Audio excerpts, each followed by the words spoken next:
In the soft haze of candlelight, when the night stretched long, and the world beyond castle walls drifted into silence, medieval hearts beat quietly beneath layers of duty, fear, and unspoken yearning. For in those centuries, love was never a word to be celebrated openly, but a secret language whispered through glances,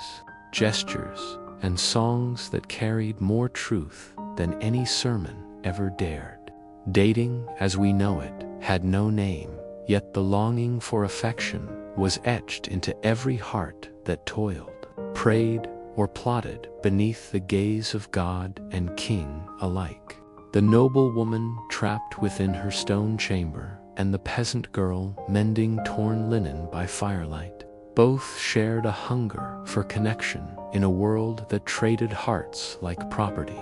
The noble woman's fate was often inked long before she could write her own name, bound by her father's ambition to a man twice her age, whose lands were wide but whose touch was cold. Yet somewhere deep within the castle, perhaps among the stables or along the moonlit ramparts, a forbidden glance from a squire could ignite a lifetime of secret longing. For that squire, polishing armor he could never wear, love was an act of rebellion against the very order that defined his existence. A fleeting glimpse of heaven in a world ruled by walls. Down in the villages, far from courtly intrigue, affection grew out of necessity rather than romance. A peasant's promise was measured not in poetry, but in toil. A man who helped rebuild a neighbor's fence after a storm or shared his last loaf through the hunger of winter spoke more truth than any troubadour's verse. Life was labor, and love was its quiet heartbeat. Still, even among the mud and the bramble, the human spirit yearned for beauty. They sang while they worked rough, simple tunes that carried across the fields at dusk, songs of longing for faces glimpsed once at a festival, of hands brushed accidentally by the well, of hopes that rose like mist and vanished just as softly. For the nobility, desire was poetry gilded in peril. To fall in love without permission was to risk ruin, and yet the courts of Europe were filled with it. Knights swore fealty not only to their lords, but to the idea of unattainable. Women married ladies whose names they could only whisper to their pillows. It was called courtly love, a chivalric devotion so pure it pretended never to touch flesh, though it burned hotter for the restraint. Poets shaped this impossible affection into songs that wandered from castle to castle, keeping alive the dangerous notion that love could exist for its own sake, even in a world built on contracts and coin. Behind the veneer of virtue, however, the heart remained stubbornly human. There were letters written in invisible ink of desperation, sealed with trembling hands, trysts stolen in the shadow of monasteries, words of comfort whispered in languages long dead, and always there was fear of sin, of scandal, of discovery. For women, reputation was as fragile as spun glass. One rumor could end everything. Even the faintest suspicion of impropriety could exile a soul from the fragile web of survival. Yet, despite the sermons, the punishments, the sermons about temptation shouted from wooden pulpits, love kept threading its way through the cracks of that stern world, flowering where logic said it shouldn't. At festivals,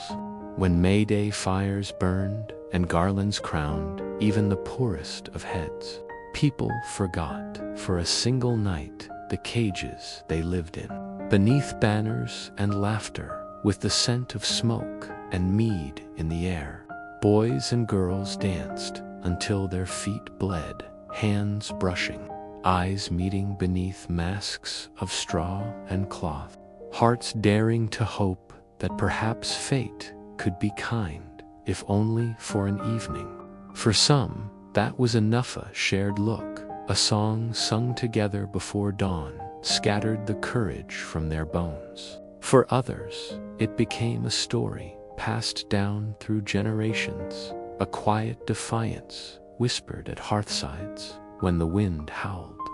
In monasteries, monks wrote against the evils of desire, even as they confessed to feeling it, scratching warnings onto parchment while the smell of wax filled the air, their own hearts treacherously alive beneath their robes. Love was everywhere. It was not meant to be in the glance of a queen toward her knight, in the laughter of peasants at harvest, in the sigh of a nun who dreamed of the world beyond the convent walls. It was condemned and sanctified, punished and praised. And through it all, it endured because it was the only thing that made the world's cruelty bearable. Picture a medieval town square at twilight. The cobblestones slick from rain, the baker closing his shutters, the church bell tolling the final prayer. Amid the fading light, two figures meet at the corner of a fountain. They speak softly, not of passion, but of mundane things, the harvest, the weather, the news from the next village. Yet beneath those ordinary words lies the thunder of emotion too dangerous to name. Their hands never touch. Their eyes meet only once. Then she is gone, her cloak disappearing into the mist, and he remains, standing in the drizzle, smiling to himself as though he's glimpsed eternity.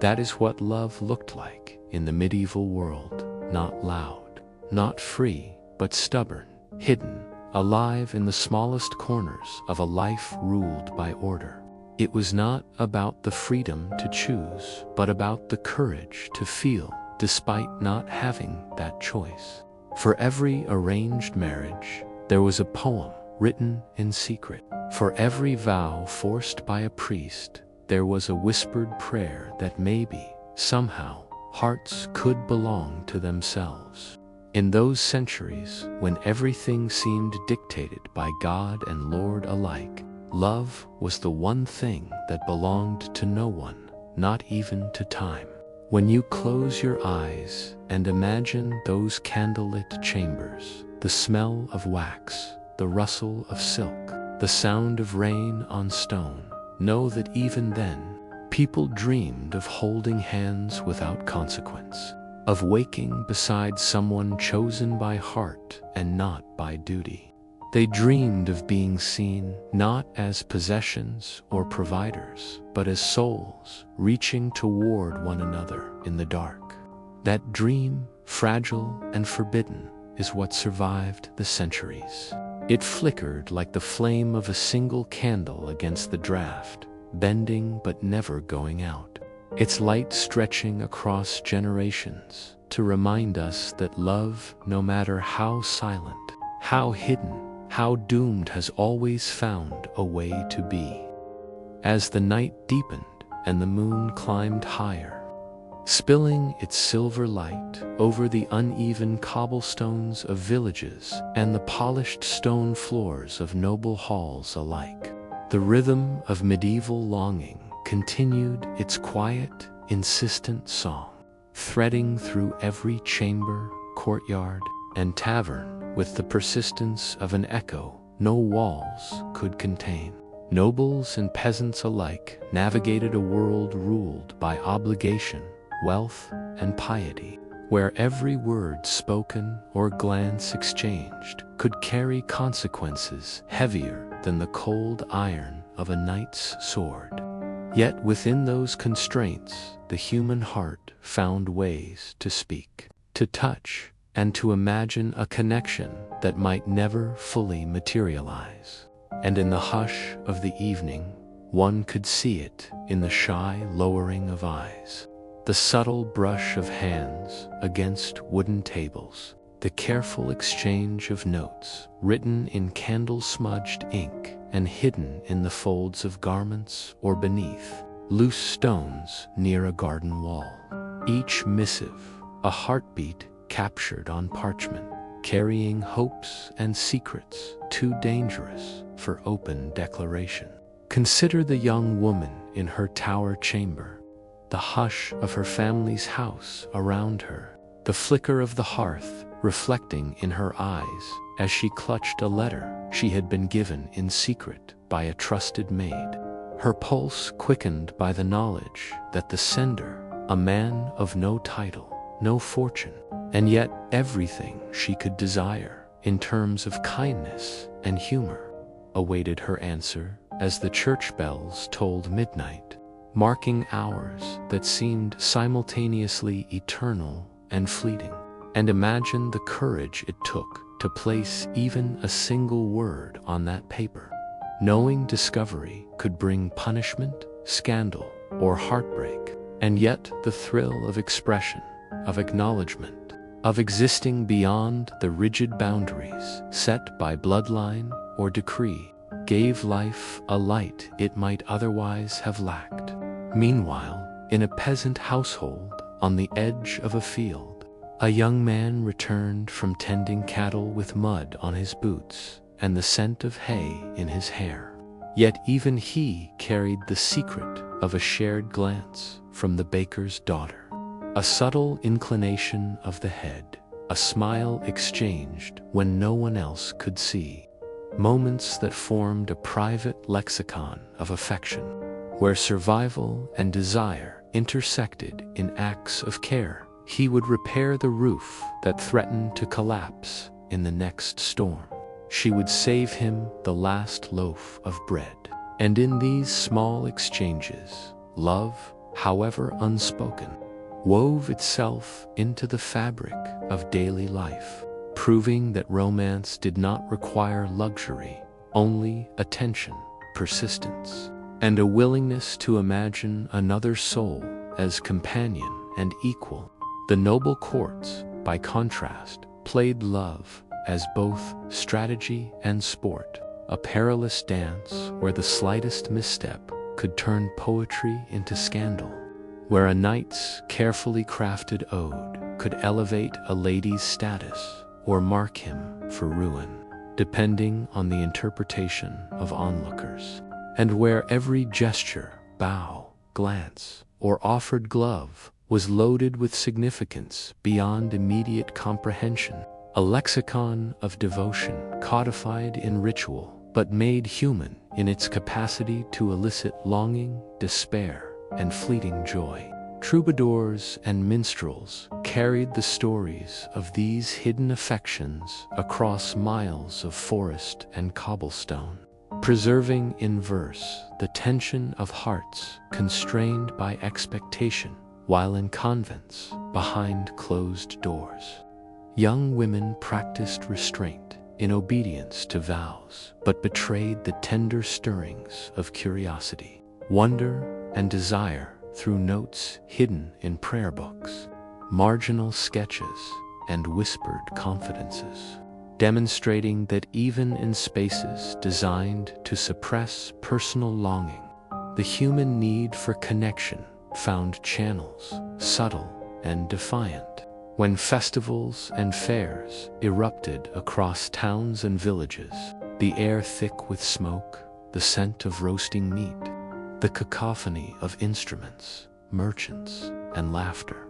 love seized the opportunity to assert itself more boldly through dances where the pressing of hands against one another became a coded language of consent and interest, through songs sung to strangers who, for a few hours, became confidants of the heart, through ribbons and small charms exchanged as promises in miniature tangible artifacts of intangible feelings. Yet even then, caution tempered enthusiasm, for every peasant knew the eyes of elders, of family, of neighbors, could turn a moment of joy into gossip or reprisal, and every noble woman knew the gaze of her social circle, the watchful eyes of advisors and retainers, could constrict the breadth of her freedom. And so the medieval approach to intimacy was at once delicate and daring,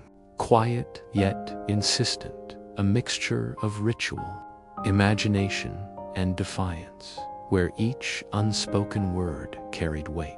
Each stolen look became memory, and each small act of tenderness, whether as simple as sharing bread, offering shelter, or leaving a note, was imbued with a significance that modern notions of casual affection often cannot capture. Through it all, the longing persisted like the flicker of a candle in a drafty room, steady, fragile, yet unyielding, traveling through time and space to remind us that even under the harshest of restrictions, the human heart reaches outward for connection, for recognition, for warmth. Imagine now, if you will, a nobleman pacing a stone gallery, rehearsing lines of poetry he will never utter aloud, his thoughts consumed with the expression of his devotion to a lady whose presence he may never touch, and a peasant girl gathering water at dawn, her hands chilled, yet her spirit warmed by the memory of a smile exchanged the evening before. And consider the courage, the yearning, the quiet joy in these parallel existences. So different in circumstance, yet united in feeling, a testament to the universality of affection, longing, and imagination. And when night finally yields to morning, when the bells toll for the first mass, when the sun hits the thatched roofs and polished stones alike, the residue of these quiet rebellions of the heart remains, etched invisibly into the air, into the texture of stone and wood, into the rhythms of human life, a subtle proof that medieval love, though constrained, secretive, and often perilous,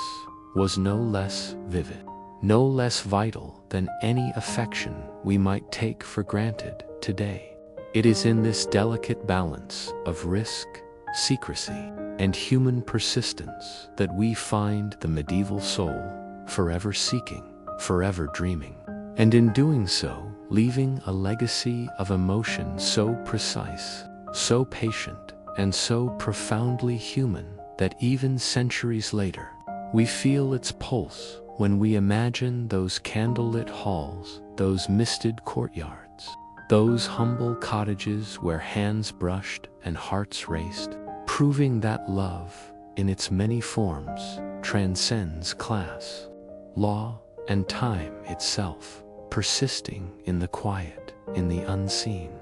in the heartbeat of history. And so, as you imagine those nights, the smell of wax and hearth smoke mingling with the damp earth, the flicker of torchlight across stone walls, the soft rustle of skirts and cloaks,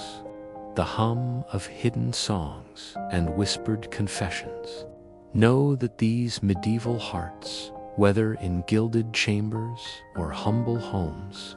lived and dreamed with the same intensity we seek to understand today, teaching us that even under constraint, love finds a way to bloom in shadow, to endure in silence, and to leave behind a trace of its stubborn, ineffable beauty. In the bustling heart of a medieval town, where the market square throbbed with life from dawn to dusk,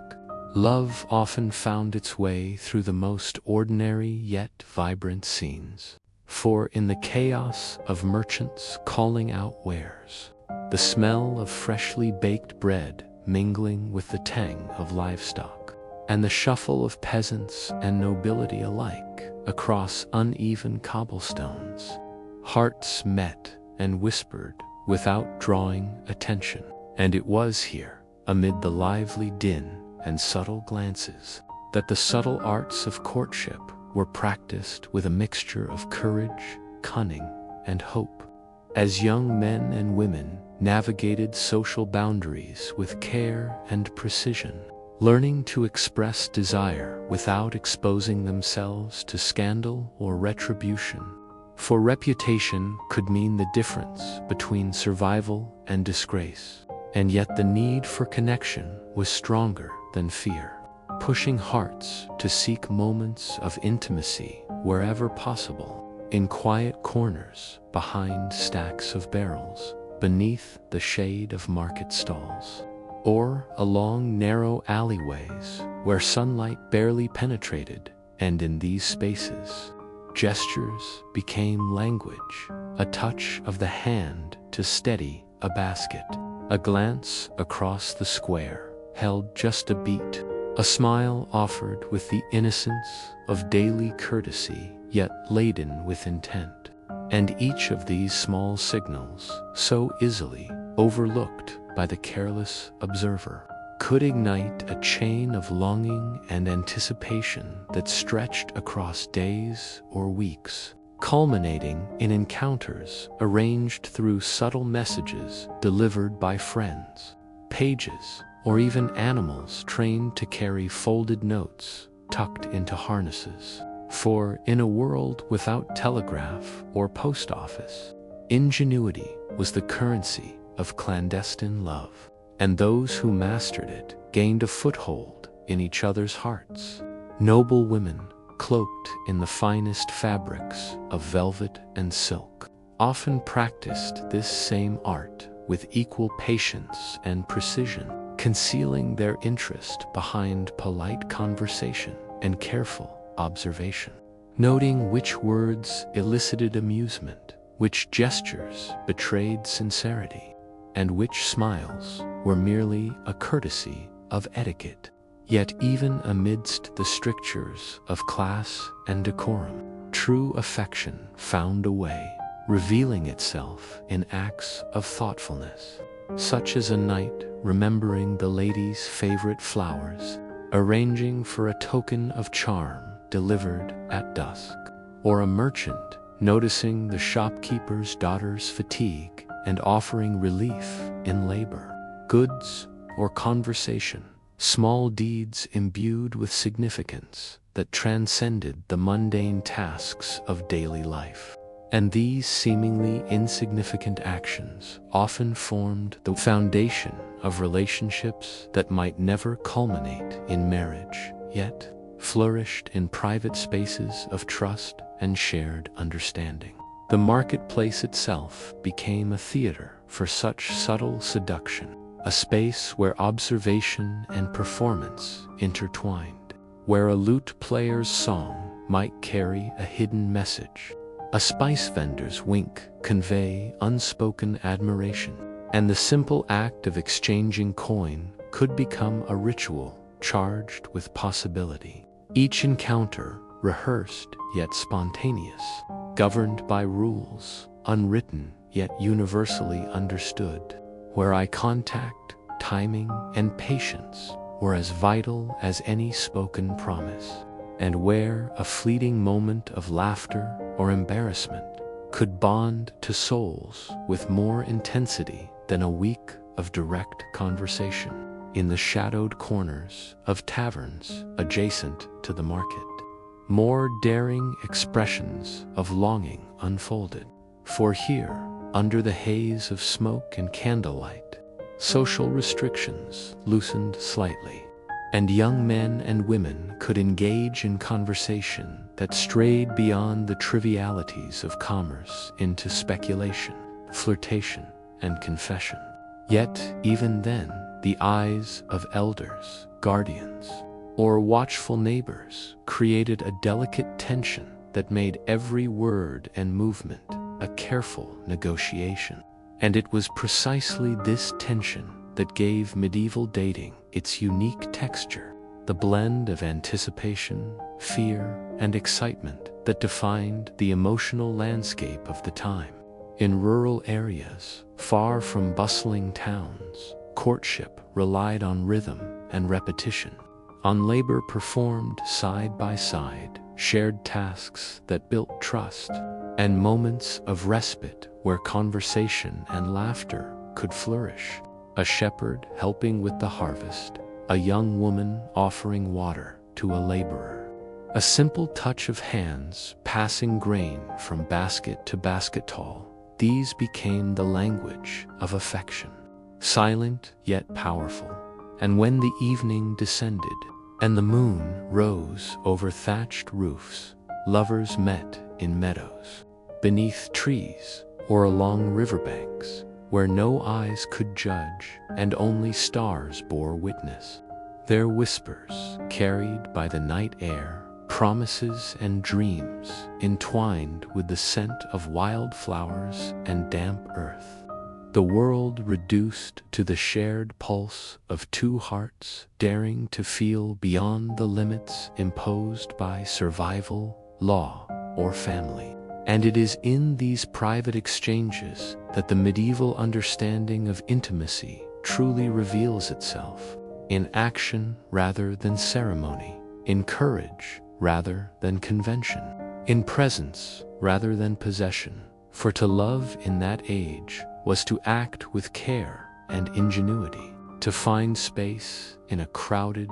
scrutinizing world, and to treasure the rare moments of freedom as though they were precious gems. Even among the nobility, similar patterns emerged, though cloaked in ritual and symbolism, where dances, banquets, and hunting expeditions offered the rare opportunity to observe, to speak, and to respond to interest, each move choreographed as part of an unspoken dance, each smile measured for meaning, and each gift offered carefully to convey devotion without breaching decorum. From a handkerchief embroidered with one's own initials to a lute melody performed at just the right moment, and even the subtle positioning of a body during a bow or curtsy could speak volumes. A language sophisticated and exacting that required attention and empathy to interpret correctly.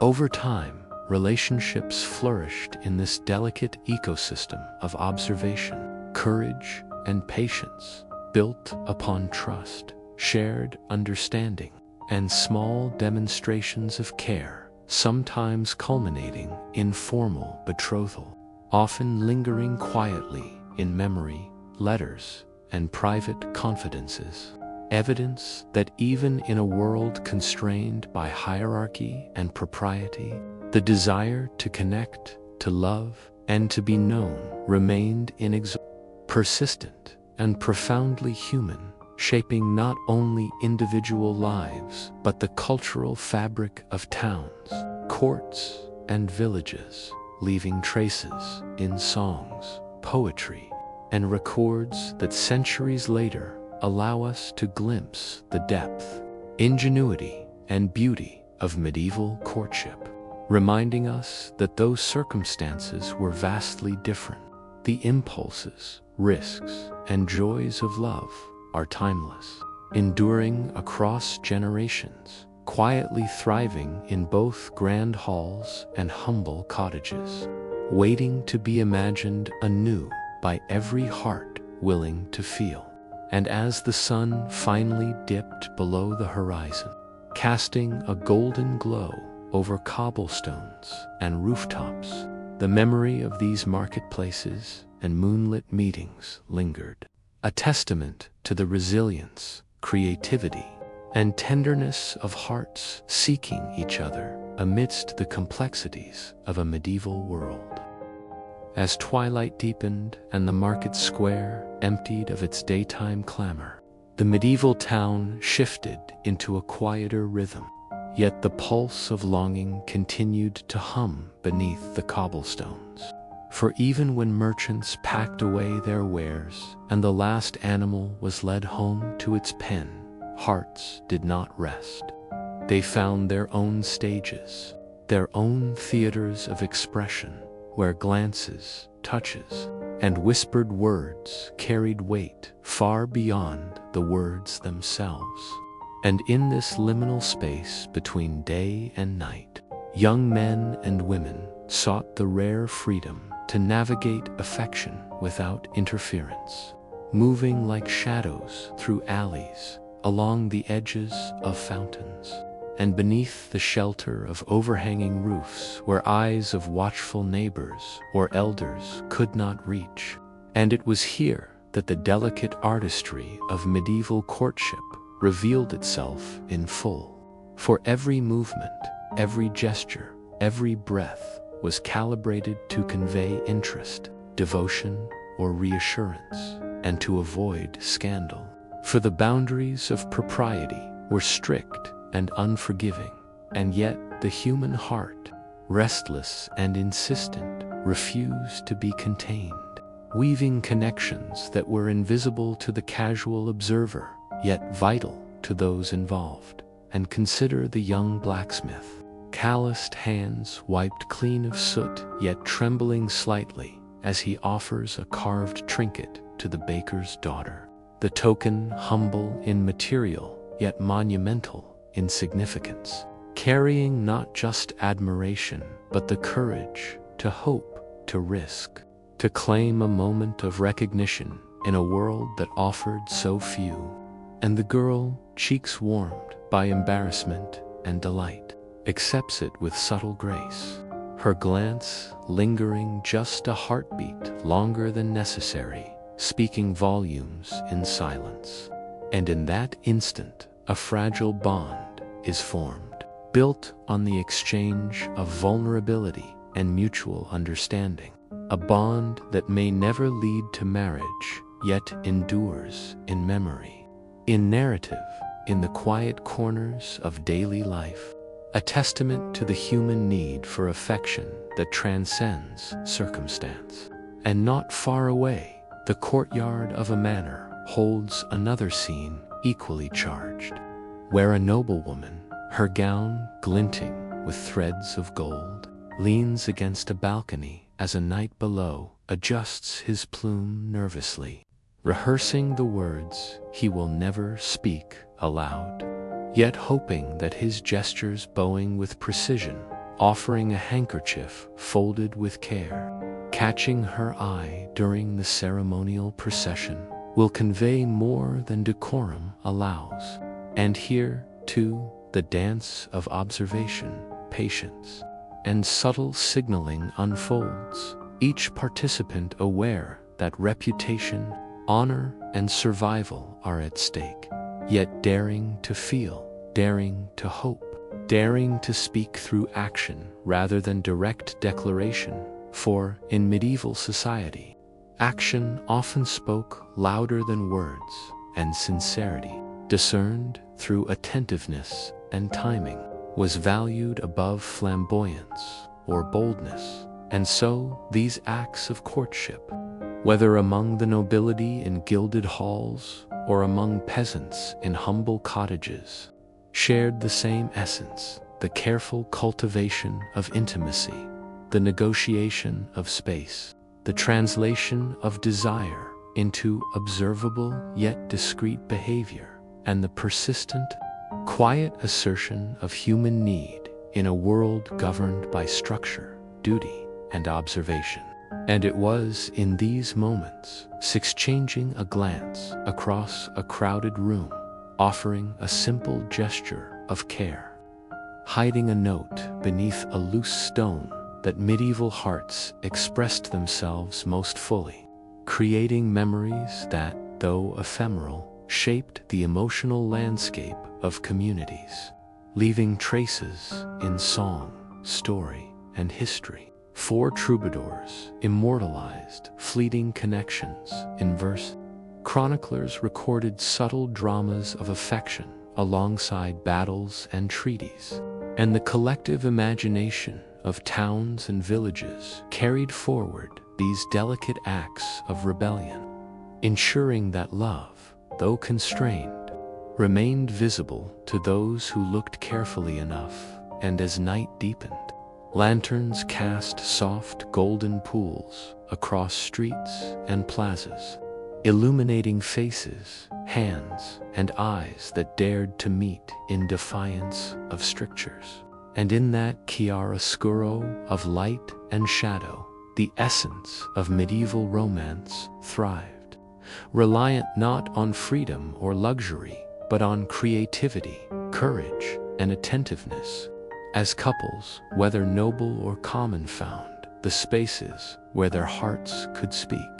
where their desires could be acknowledged, and where the world's constraints could, at least temporarily, be suspended.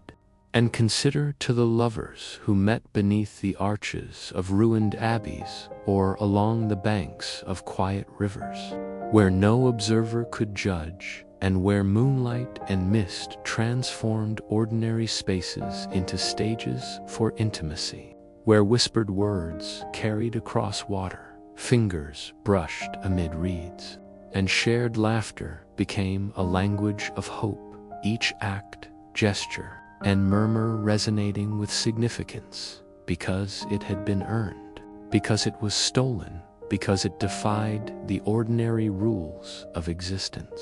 And in the glow of candlelight, firelight, and moonlight alike, these acts were remembered and retold in whispered confidences and careful letters, in poems tucked into margins, in songs sung while tending flocks or fields, creating a tapestry of human feeling that transcended class, circumstance, and even mortality. For love, even when hidden, even when perilous, endured, leaving echoes that persist in the imagination of those who seek to understand the medieval soul. And so, as the town settled into the quiet of night, with lanterns dimming and the last footsteps fading into the distance, one could still sense the lingering presence of desire, longing, and connection, tangible in the spaces left behind, in the gentle sway of banners, the soft rustle of cloaks along narrow streets, the faint glow of a candle flickering in a distant window, a reminder that in the Middle Ages, as in every age, hearts seek one another, persist through obstacles, and carve out moments of tenderness, courage, and joy wherever they can, proving that even amidst the strictest societal constraints, the need to love and be loved remains irrepressible, timeless, and profoundly human.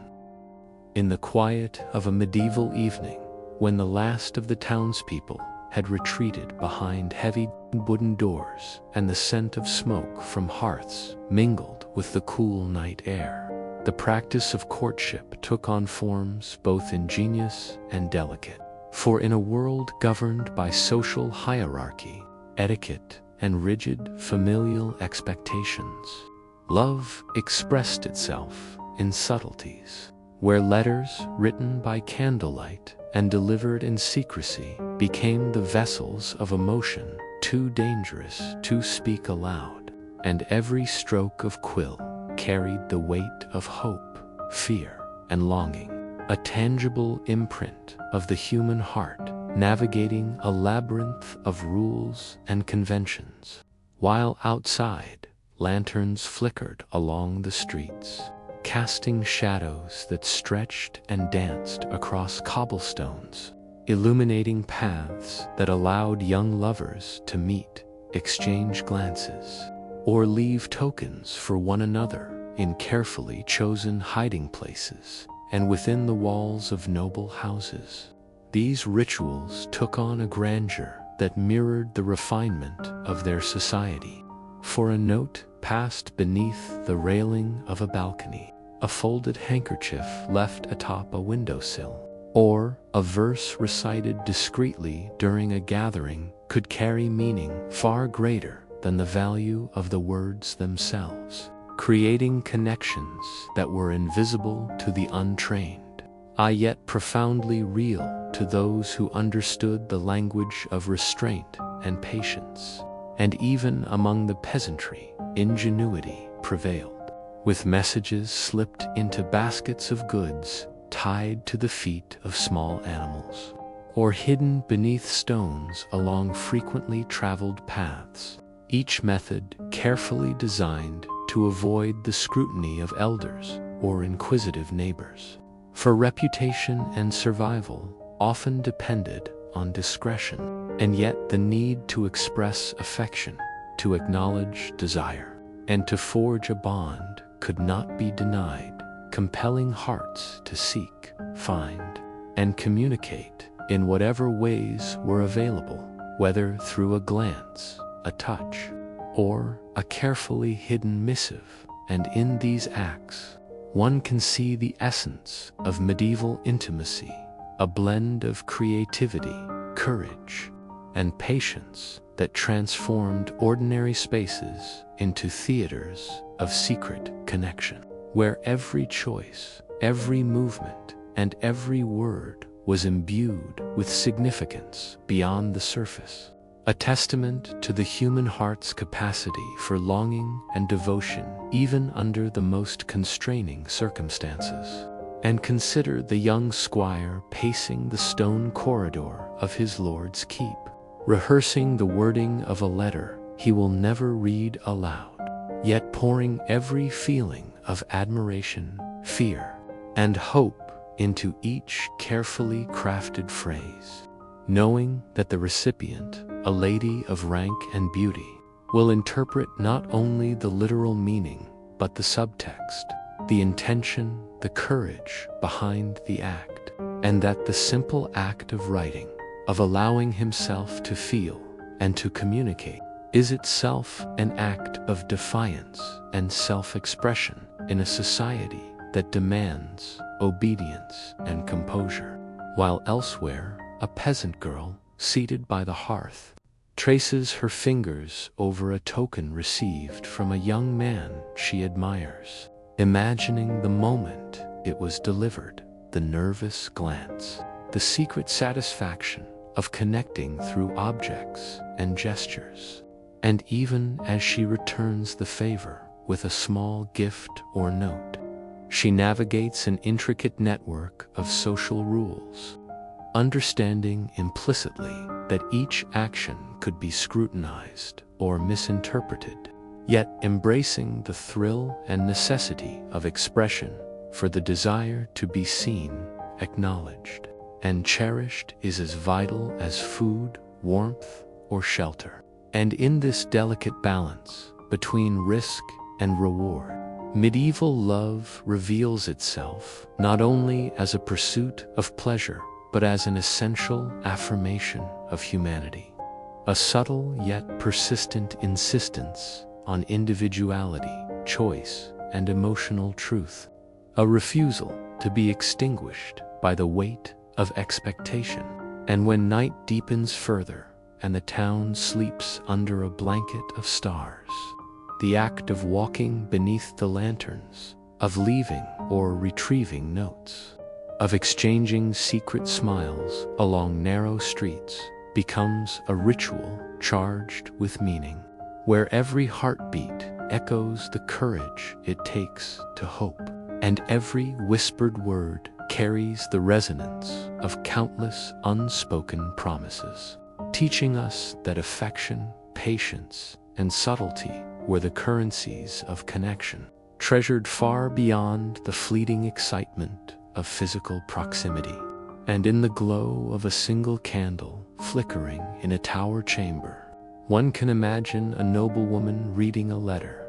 her face illuminated softly as she processes the weight of its contents, tracing each letter with careful fingers, imagining the scribe's thoughts, and allowing herself to respond in kind, knowing that such correspondence, though small in material terms, carries the full magnitude of emotional investment, a tangible manifestation of longing, courage, and devotion. While the night outside remains still, holding space for countless similar encounters across villages, castles, and abbeys, where lovers of every rank and circumstance navigate the subtle art of courtship,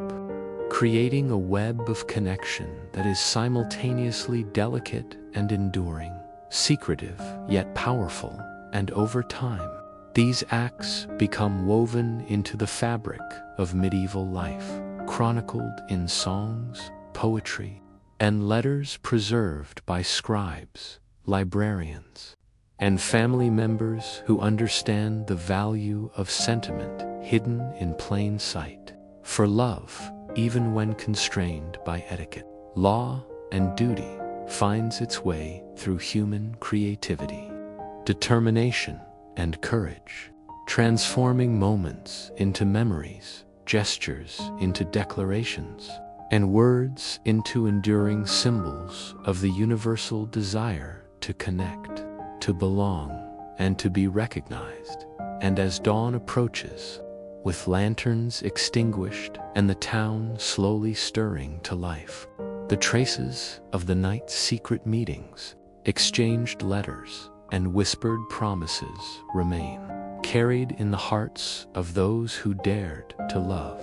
leaving invisible footprints that speak to the resilience, ingenuity, and profound humanity of medieval affection, a legacy that endures in imagination, scholarship, and storytelling, and reminding us that in every age, the courage to feel, express, and connect shapes the deepest parts of our shared experience, transcending time, circumstance, and social expectation, and that even when concealed in shadows, hidden beneath stone, or protected by ritual, the essence of longing, tenderness, and devotion continues to pulse,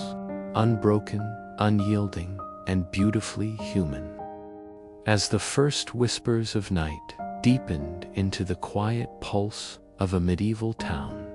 lanterns swung softly from iron brackets, their light casting trembling shadows across cobblestone streets. And within this half-lit world, the intricate dance of affection continued unabated. For medieval love thrived, not in the bright glare of public display, but in secret exchanges, whispered words, and carefully orchestrated gestures. And it was here, in these hushed moments,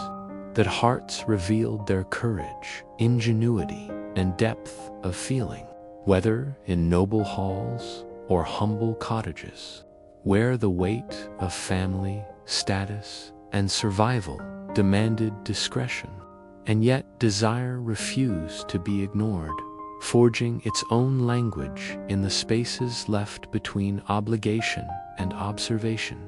As young men and women learned to convey emotion through action rather than speech, through the placement of a hand on a railing, the careful folding of a note, or the timing of a glance, each movement laden with intention, and for those who understood, profoundly eloquent, while for outsiders, inconsequential or innocuous. And consider the young apprentice, dirt-streaked hands still damp from river work, slipping a folded scrap of parchment into the hand of the miller's daughter as she gathers the final sack of grain for the day. His pulse, quick eyes, darting to ensure no one sees. Yet the tremor of anticipation in that simple exchange holds the same intensity as a knight's formal gift to a lady in court. For in both acts, the human need to connect, to express admiration and affection, asserts itself, finding forms adapted to circumstance, clever and precise, creative in constraint, as though love itself shapes itself around the structures of society, bending yet not breaking, thriving where it is least expected. And even as the candlelight flickers in nearby windows, the ripple of emotion travels, for the recipient reads the note, her breath held, heart quickened, interpreting not only the words, but the pauses between, the loops of the letters, the angle of the fold, each minute detail signaling intent, courage, and sentiment. And when she responds in kind, leaving a token in return or slipping a brief reply through the same careful channels, the cycle continues, a private, intimate choreography known only to those participating, invisible yet powerful, a testimony to the adaptability, persistence, and subtle intelligence of medieval courtship and elsewhere. Under the vaulted ceilings of a monastery cloister, a young novice carefully hides a note written for a friend who shares her secret longing, her hands trembling at the act of defiance against the strictures of the convent, yet knowing that connection, however constrained, nourishes the spirit in ways silence cannot. And in these clandestine actions, one witnesses the universality of human emotion, transcending class, vocation, and circumstance. For all hearts seek acknowledgement, companionship, and the courage to feel. Whether their lives are bound by silk, armor, or simple linen, and as night deepens further, and the town's gates are locked, the streets emptied, save for the occasional watchman or wandering animal, lovers find their hidden corners, meeting at the edge of a fountain, beneath the overhang of a closed stall, or along the shadowed embankment of a canal, where the moon's reflection dances on water, lending the moment a surreal, almost magical quality, a space where gestures and whispers carry their own truth, unbound by law, observation, or expectation. And it is here that medieval love, in all its delicate complexity, manifests most fully, in patient observation, risk-laden action, and the courage to communicate without uttering a word aloud. For every look, touch, or gesture is a letter, every hesitation a sentence, every heartbeat a punctuation in the ongoing story of longing, devotion, and human connection. And as the night stretches onward, weaving its quiet spell over castle, cottage, and courtyard alike, the acts of affection continue, notes left beneath doorways, messages hidden in the folds of garments, hands brushing in passing, voices lowered to whispers, each an assertion of individuality, courage, and emotional truth, defying the constraints of hierarchy, law, and duty, yet harmonizing with the rhythms of daily life, making even the most ordinary moments shimmer with significance, while the recipients of these gestures carry them carefully in their memory, replaying each touch, glance, and phrase, allowing the emotion to take root and flourish quietly. And in these repeated acts of attention, care, and subtlety, we witness a medieval culture of love that values patience,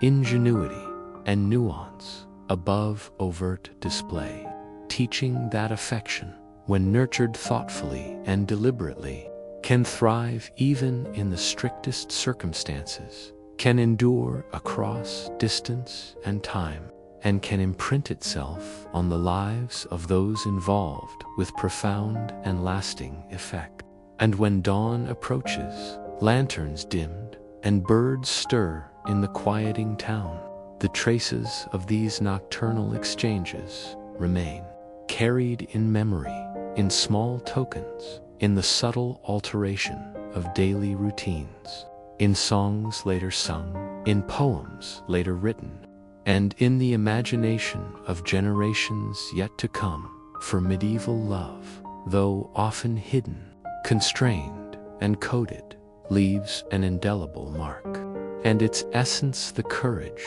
to feel, the ingenuity to communicate, the persistence to connect, resonates as a universal truth, reminding us that even centuries ago, hearts were guided by desire, shaped by circumstance, and animated by a longing to be known, cherished, and understood. And as the first rays of sunlight strike the cobblestones, gilding the streets and window panes, one can still feel the echo of these quiet acts of devotion, proof that love, in all its patient, secretive, and profoundly human forms, persists endures, and continues to inspire, whispering across time the eternal lesson that even in constraint, affection finds its way, and the heart, as always,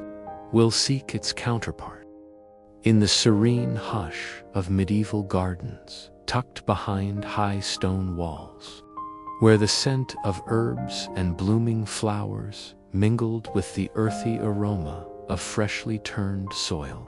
the delicate rituals of romance unfolded with a quiet intensity, for in these hidden sanctuaries, away from the scrutiny of watchful eyes and rigid societal expectations,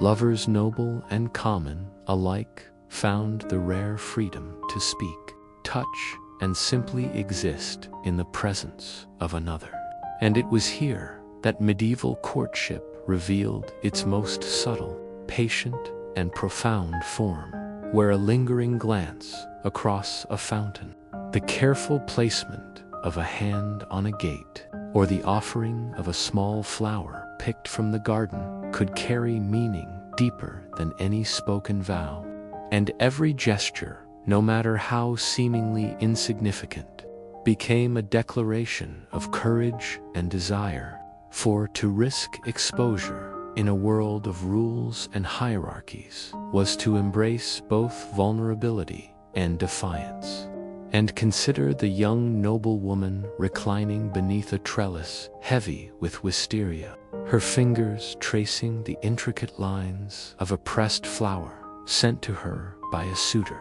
a letter folded with precision accompanying it, each word carefully chosen, not merely to express admiration but to navigate the dangerous currents of etiquette, social expectation, and familial duty. And though the contents were delicate and measured, the act itself of reaching out, of daring to connect, held a power that transcended paper, ink,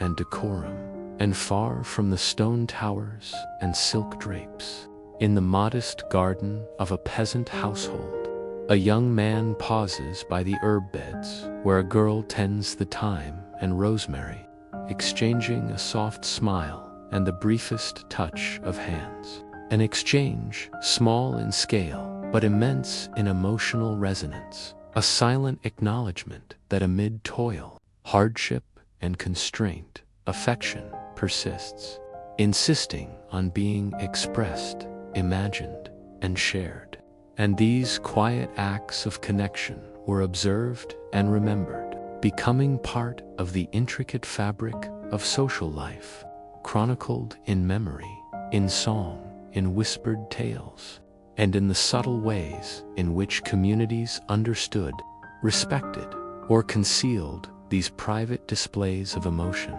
And in the careful choreography of courtship within these gardens, the medieval understanding of intimacy becomes evident, relying on patience, observation, empathy, and courage. For each participant must read not only words, but gestures, glances, and pauses, decoding intention and meaning with sensitivity and awareness. And often, it was in the shared silence, the moments of waiting and watching, that the deepest emotions revealed themselves. In a brush of hands while arranging flowers, a gaze that lingers beneath the shade of an arbor, a sigh carried across the air, and in these delicate signals, hearts spoke more eloquently than through any declaration, writing, or overt performance. And for both the nobility and peasantry, these hidden gardens offered a liminal space, a threshold between public duty and private desire, where imagination, courage, and subtlety combined to create intimacy. And here, the act of love courtship, in its purest medieval form, was less about conquest or ownership and more about acknowledgement, recognition, and the shared experience of feeling, daring, and hoping. And consider the young squire, pacing along a pathway lined with lavender and rosemary, rehearsing his words, testing the inflection of his voice in the cool night air, while the lady he admires leans over the stone balustrade, watching the movement of the leaves and the slight rustle of his tunic with a mix of curiosity, caution, and anticipation, for every moment in this garden carries multiple layers of meaning, a subtle dance between expression and restraint, desire and propriety, observation and risk. And even when nothing is said aloud, when words are limited to the sigh of the wind through the trees or the faint rustling of petals underfoot, communication occurs, profound and undeniable, carried in glances, gestures, and the shared awareness of each other's presence. And in the shadowed corners of these gardens, messages were left hidden beneath stones, tucked into the folds of petals, or pressed between the pages of a book, each act deliberate, secretive, and suffused with courage, a tangible manifestation of longing, patience, and ingenuity. And when night deepened, lanterns glowing softly at the garden's entrance, the air alive with the scent of jasmine and honeysuckle, lovers dared to linger longer, speaking in whispers, exchanging subtle touches, tracing patterns on leaves, or simply walking side by side in silence, allowing the world outside the walls to fall away. And it was in these small, tender, and hidden gestures that medieval affection flourished, for the intensity of feeling was amplified precisely because it was constrained, secret and delicate, requiring imagination, skill, and trust to express and interpret. And over time, these acts of love letters exchanged, flowers offered, glances lingered, hands brushed became embedded in memory, shaping the emotional landscapes of those involved, influencing the songs, stories, and customs that communities preserved, demonstrating that even in eras dominated by hierarchy, duty, and restriction, the human heart persisted, creating intimacy wherever it could, bending circumstance to its will with patience, courage, and creativity. And as the moon rose higher, casting a silver glow over the garden paths and hedges, the presence of desire and affection became almost palpable, lingering in the air like perfume, carried on the breeze, leaving impressions on stone, soil, and heart alike. Proof that the medieval world, despite its rigidity, offered spaces for the expression of the most human of emotions, and that the act of seeking, noticing, and responding to another's presence, however small or secretive, was itself a form of connection, recognition, and resistance. And when dawn approached, and the first birds stirred, the memory of the night's whispered words, subtle gestures, and shared silences remained, etched invisibly in the garden, in hearts, and in the unfolding narratives of lives constrained yet alive with emotion, a testament to the resilience, ingenuity, and tenderness of medieval love, proving that even centuries ago, hearts sought, found, and nurtured connection wherever opportunity, courage, and patience allowed, and that the delicate beauty of hidden gardens, forbidden glances, and patient affection carries lessons for every generation about the enduring power of longing, subtlety, and devotion.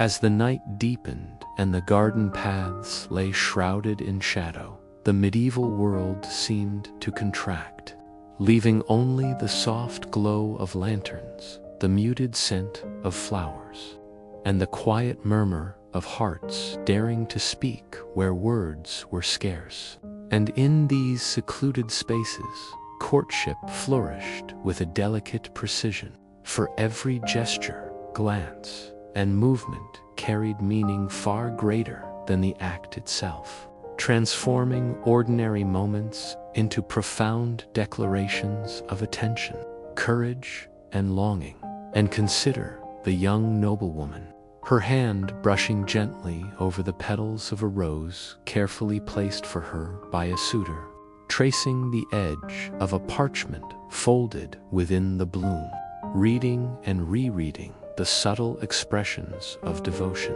patience, and wit embedded. And the young man pacing behind a hedge, feeling the pulse of anticipation in every rustle of leaves, each breath laden with hope and fear, knowing that a single misstep, a careless glance, or untimely word could destroy the fragile trust that had been built. Yet, embracing the risk because the reward of connection, acknowledgement, and mutual understanding was worth every tremor of anxiety. And in the cottages of peasants, similar acts occurred with equally profound significance. A young girl leaving a token of baked bread at the door of a boy who helped her with the harvest, his hands scarred and calloused, yet his heart tender. Each gesture speaking volumes in silence, creating a narrative of intimacy carefully woven between labor, routine, and the ever-watchful eyes of family and neighbors. And in these quiet spaces, medieval love reveals itself in its most essential form: patient,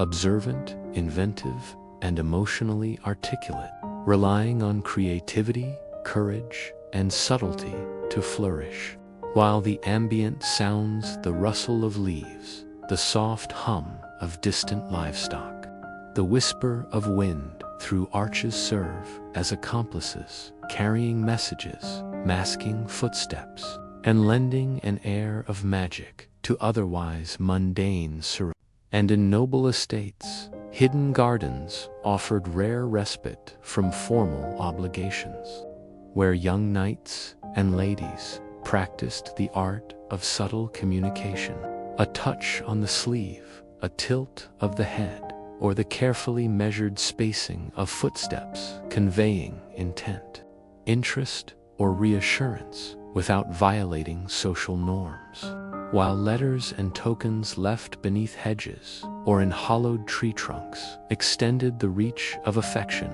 beyond immediate presence, preserving intimacy across distance. And even as the night wore on, with stars scattered across a deep velvet sky, lovers found in these spaces not only opportunity but solace, the reassurance that human connection, however constrained, could be realized and cherished, and that the small, deliberate acts of giving, noticing, and responding were themselves profound forms of expression, as meaningful as words, songs, or formal ceremony. And consider too the young apprentice who climbs the steps of a walled garden to leave a tiny embroidered handkerchief for the daughter of a local merchant, each stitch a testament to thought, effort, and courage, knowing that in this world, love must often be demonstrated in action rather than claimed openly. And when she discovers it the next morning, her heart carries the memory of care, intention, and risk, linking them invisibly through shared understanding, hope, and imagination. And this interplay of secrecy, observation, and ingenuity was mirrored across all levels of medieval society. For in courts and cottages alike, hearts sought, interpreted, and responded to subtle cues with acuity, creating a rich tapestry of interaction that balanced desire with discretion, courage with patience, and hope with prudence. And as the night progresses, the garden itself seems alive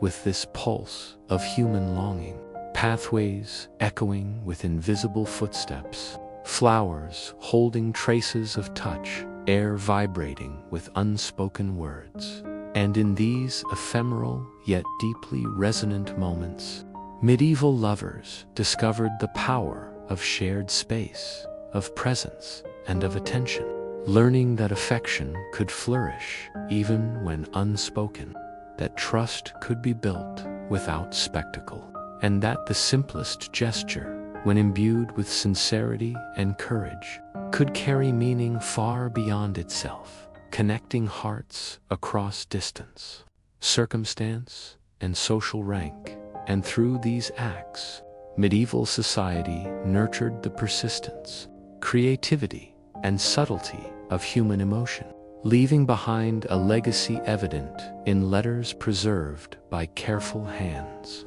songs passed down through generations, and stories woven into the consciousness of communities, teaching that love, though constrained by etiquette, hierarchy, and duty, endures in patience, attention, and courage, thriving wherever imagination, risk, and care intersect. And as the first hints of dawn illuminate the garden, brushing stone walls and flowers with soft golden light, the memory of nights, whispered words, subtle gestures, and tender acts lingers in hearts and in history alike, a testament to the resilience of the human spirit, the timeless desire to connect, and the enduring beauty of affection expressed in patience, secrecy, and devotion, proving that even in the strictest of medieval circumstances,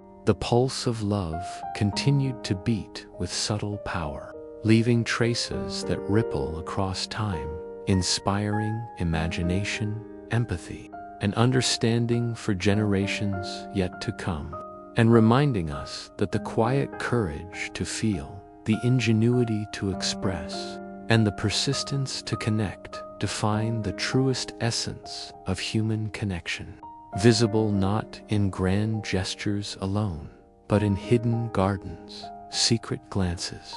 and tender acts that speak directly to the heart.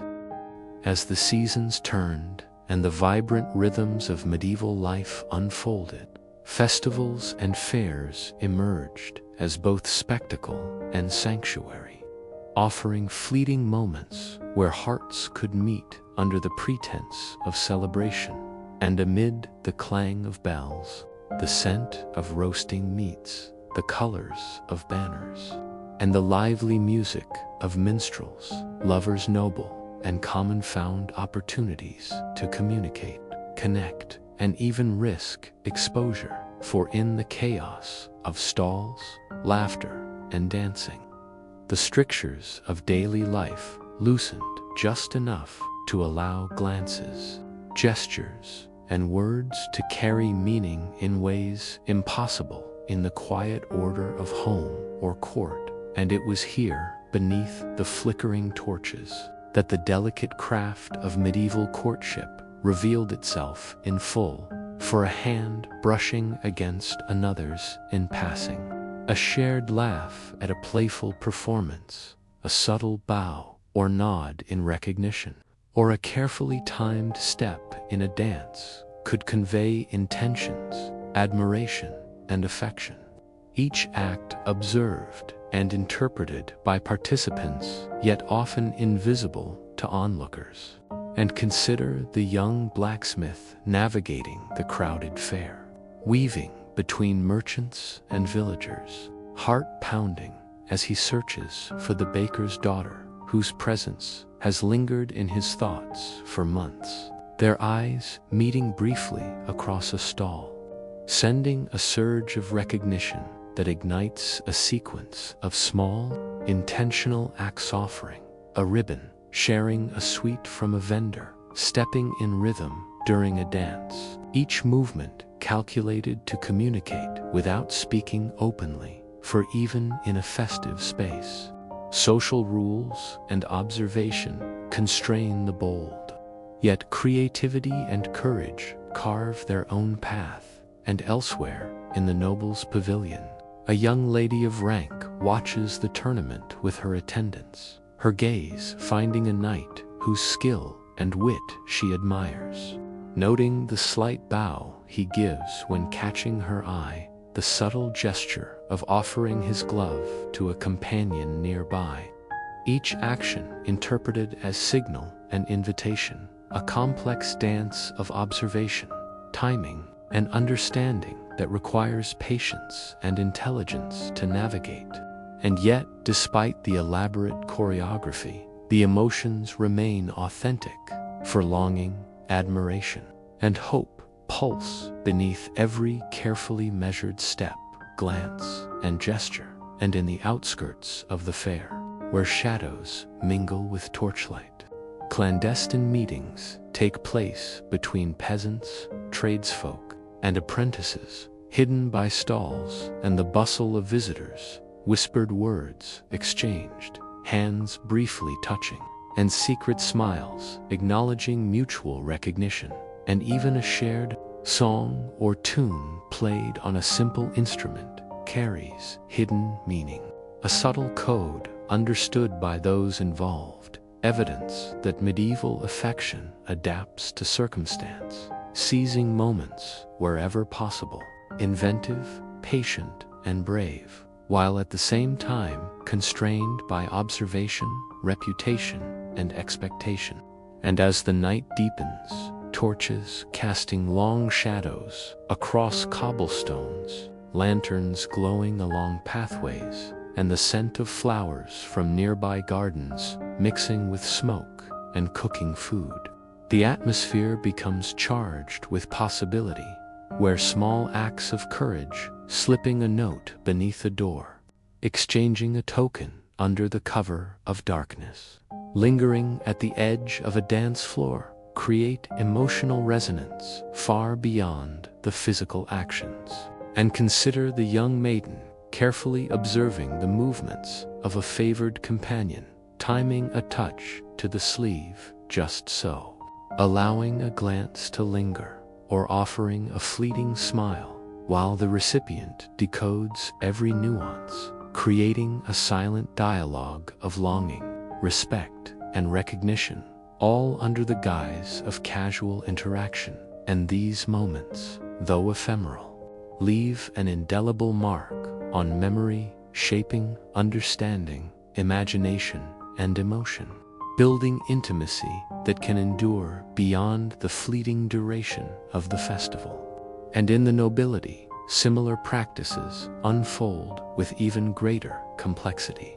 4 gestures must negotiate not only emotion, but hierarchy, duty, and appearances, and thus a hand lightly resting on a railing, a subtle inclination of the head, a token passed through a servant, each carefully observed, recorded, and interpreted, forms the language of courtship, requiring intelligence, empathy, and patience. And even the rhythm of a dance, the spacing of a step, the timing of a laugh, carries weight and meaning, creating a theater of subtle expression that can communicate far more than direct words ever could. While in simpler cottages and hamlets, the same principles apply, though conveyed through song, shared labor, small gifts, and quiet, stolen moments, proving that the essence of affection, recognition, and connection transcends class, circumstance, and environment, adapting to the possibilities of each context while maintaining its power and significance. And as the night wears on and the final songs are sung, the last embers of the bonfires glow dimly and the fair dissolves into quiet streets, the lingering effects of these furtive encounters remain, etched invisibly in hearts and memory, reinforcing lessons of courage, patience, observation, and the artistry of connection, teaching that even in a world constrained by hierarchy, duty, and expectation, human hearts persist in seeking, expressing, and sustaining affection, and that every glance, touch, note, and gesture, no matter how fleeting, contributes to a tapestry of human emotion that transcends time, leaving its imprint in stories, songs, and memory. And when the first light of dawn touches rooftops, market stalls, and cobblestones, the traces of night's secret conversations, shared dances, and daring gestures remain. A subtle reminder that love, longing, and the courage to connect are as essential, enduring, and profound as the rituals, labor, and structures that shape medieval life, and that within every festival, fair, and fleeting encounter exists the timeless pulse of human connection, patience, and devotion, echoing silently across centuries, waiting to be imagined, felt, and remembered. As the moon rose high over the fairgrounds, casting silver light across the bustling stalls and emptying pathways, the subtle currents of medieval affection continued to flow in quiet, unseen yet profoundly significant ways. For in the aftermath of the day's spectacle, lovers noble and common sought the shadows, corners,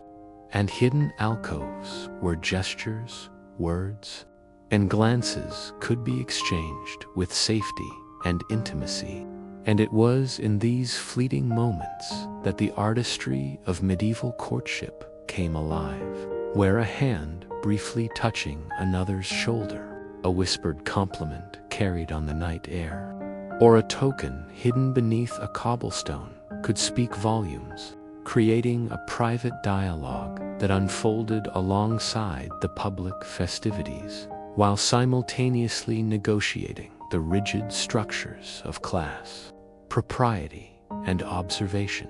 And consider the young blacksmith, who, having navigated the crowded festival all day, now lingers at the edge of a torch-lit pavilion, eyes fixed on the baker's daughter who brushes a stray lock of hair from her face, a subtle nod signaling recognition, and he responds with a carefully timed bow, a small flower offered from a nearby vendor. Each movement a carefully calibrated message, a dance of risk and courage that demands patience, awareness, and ingenuity, for exposure could invite ridicule or reprimand. Yet the heart's desire cannot be suppressed, compelling action even in uncertainty. And in the noble courts, similar choreography occurs with equal intensity, albeit veiled in ritual and symbolism. For a young lady leaning over the balcony of a pavilion observes a knight in the tournament field, noting the angle of his bow, the tilt of his helm, and the subtleties of his movement, interpreting these as signals of admiration and intent, and responding with measured gestures of acknowledgement, a lifted handkerchief, a quiet smile, a tilt of the head, thus maintaining propriety while allowing connection. And outside the courts, in village squares and fair stalls, lovers of humbler rank participate in the same unspoken negotiations, using song, dance, shared labor, small gifts, and subtle positioning to communicate interest, defiance, or affection, weaving a complex tapestry of understanding in a world that demands discretion. And in the alleys behind the stalls, where lantern light meets shadow, stolen conversations occur. Hands brush fleetingly, eyes linger, and whispered words convey meaning far deeper than any spoken aloud. For the essence of medieval love is not spectacle but subtlety, not possession but acknowledgement, not boldness but courage. And in these moments, the heart's language is crafted in silence, patience, and observation, and even the minutest detailer hand placed over a railing, the fold of a letter tucked beneath a stone, The careful timing of a glance across a crowded square can carry the weight of hope, longing, and promise, creating resonance that lingers in memory, imagination, and story. While the environment itself, the flickering torches, the rustle of banners, the scent of roasting meats, mingled with night-blooming flowers, the gentle murmur of distant voices serves as both accomplice and backdrop, amplifying the intensity of each gesture, glance, or whispered word, lending magic to the mundane and shaping the emotional landscape of those involved. And as the night progresses, lovers retreat to quieter corners of the fair, under trees, along fences, or behind stalls, continuing their subtle communication using touch, proximity, and movement to convey meaning in ways both deliberate while ever mindful of observers, family, or authority. And it is this careful negotiation that reveals the sophistication of medieval affection, the depth of patience, attention, and emotional intelligence required, and the courage necessary to act within constraint, knowing that even a moment's indiscretion can carry consequences, yet understanding that such calculated risks are the very essence of intimacy, the crucible in which desire, recognition, and mutual understanding are forged. And as the last embers of the festival fire glow and the fair begins to empty, the traces of interaction remained. Letters slipped, touches remembered, glances imprinted on memory,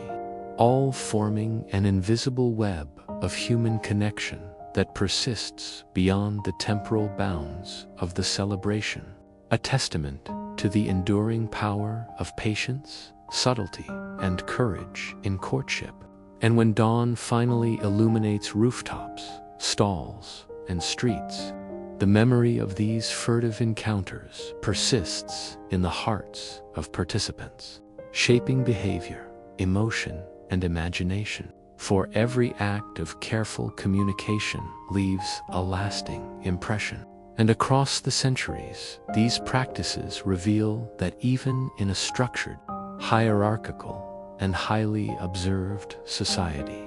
the human impulse to connect, express, and nurture affection finds ways to manifest, demonstrating creativity, resilience, and emotional sophistication. And as the fairgrounds quiet completely,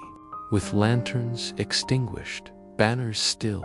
and pathways empty, the silent echoes of connection linger, captured in the memories, songs, and stories of those who lived it, a timeless testament to the universality of longing, the subtle power of gesture, and the enduring importance of patience, courage, and imagination in matters of the heart, proving that, across rank, station, and circumstance,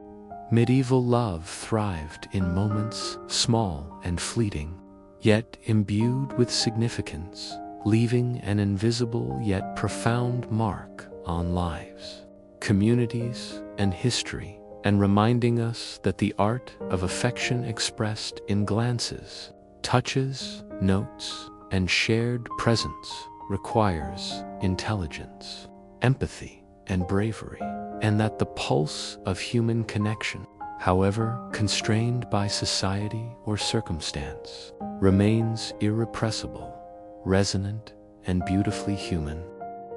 As winter's chill settled over the medieval village, wrapping streets, cottages, and courtyards in frost and quiet, the rhythm of courtship adapted to the long, dark nights, where hearth fires became more than sources of warmth, transforming into intimate stages for conversation, storytelling, and subtle gestures of affection. For in a world constrained by propriety, hierarchy, and expectation,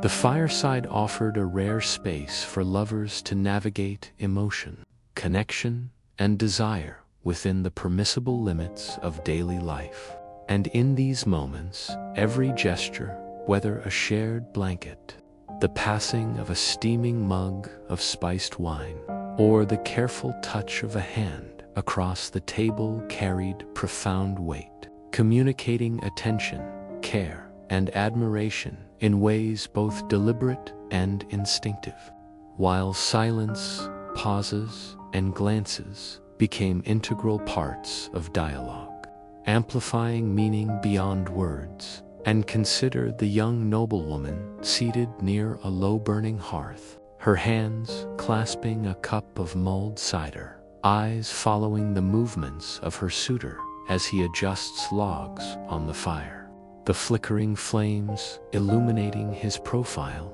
each subtle motion a conversation of intent and recognition, while he, acutely aware of her gaze,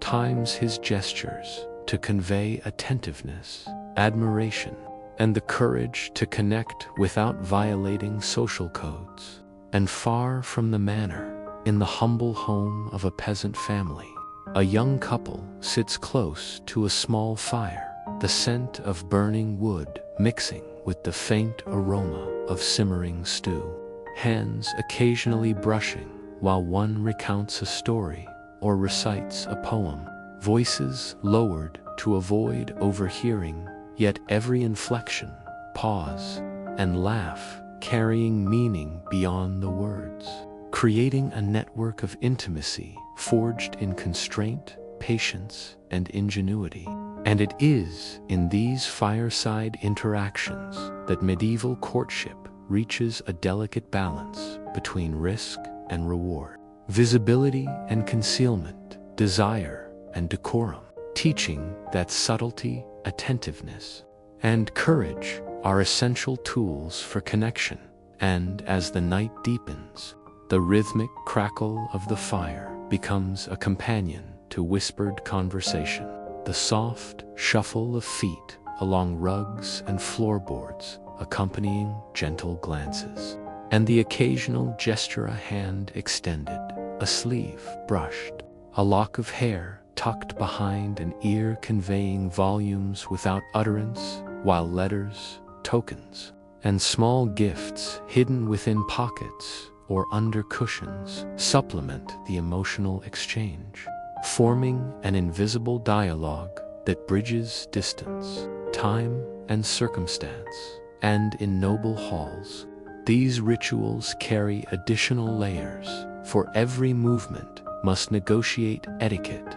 observation, and reputation. And so the offering of a small token, the timing of a glance, the tilt of a head, or the cadence of speech becomes a precise language of courtship, while in modest homes, the same principles are expressed through gestures adapted to circumstance, shared warmth, thoughtful attention, storytelling, and carefully placed objects serving as symbols of interest, courage, and emotional investment. And as the night stretches on, the hearth illuminates not just faces, but intentions, making visible the subtle art of expression in constraint, where every eye movement, pause, or sigh is interpreted, responded to, and remembered, shaping connection and trust in ways both immediate and enduring. And even the ambient environment, the crackle of firewood, the shifting shadows, the smell of smoke, and the soft patter of frost against windows becomes a participant in the drama, amplifying tension, intimacy, and the resonance of gesture, while teaching lessons about patience, timing, and emotional intelligence. And consider to the act of shared storytelling, where a narrative of heroism, adventure, or humor allows hearts to connect indirectly with laughter, sighs, and empathy, serving as unspoken affirmations of attention and compatibility. And in these moments, the medieval lover's understanding of intimacy is revealed, reliant on observation, interpretation, creativity, and subtlety, fostering bonds that survive physical absence, social constraint, and even hardship. For the courage to feel, express, and respond becomes the very medium through which connection persists, enduring beyond the immediate setting, and shaping memory, behavior, and emotion. And as the fire burns low, and the room grows quiet, save for occasional shifts, whispered words, or the crackle of coals, the intensity of these exchanges, though hidden from the wider world, resonates profoundly, leaving traces in thought, imagination, and feeling that will inform interactions, choices, and the unfolding narrative of affection in the days to come. And across both noble halls and humble cottages, the patterns are the same: care, patience, attentiveness, courage, and subtlety combine to create a space where love, desire, and recognition can flourish. And it is in these small, deliberate acts that the medieval understanding of romance is most visible, demonstrating that even in constraint, human hearts persist in seeking, expressing, and sustaining connection. And when dawn approaches, soft light filtering through frost-coated windows illuminates the remnants of the night-smoky embers, shifted furniture, forgotten tokens, and the lingering warmth of shared presence, each an emblem of affection, courage, and attention, evidence that medieval lovers, despite societal pressures, found ways to communicate, nurture, and affirm emotional bonds, leaving an enduring impression on memory, imagination, and the cultural record, and reminding us that the heart's persistence, ingenuity, and subtle expression remain central to human experience across centuries. For the fireside whispers, exchanged glances, and careful gestures of these long winter nights are as timeless as they are instructive, teaching that patience, subtlety, and courage are essential to connection, and that love, though constrained, concealed, and fragile, continues to thrive wherever human hearts dare to seek, notice, and respond. As the night deepened and frost sparkled silently on the eaves and cobblestones outside,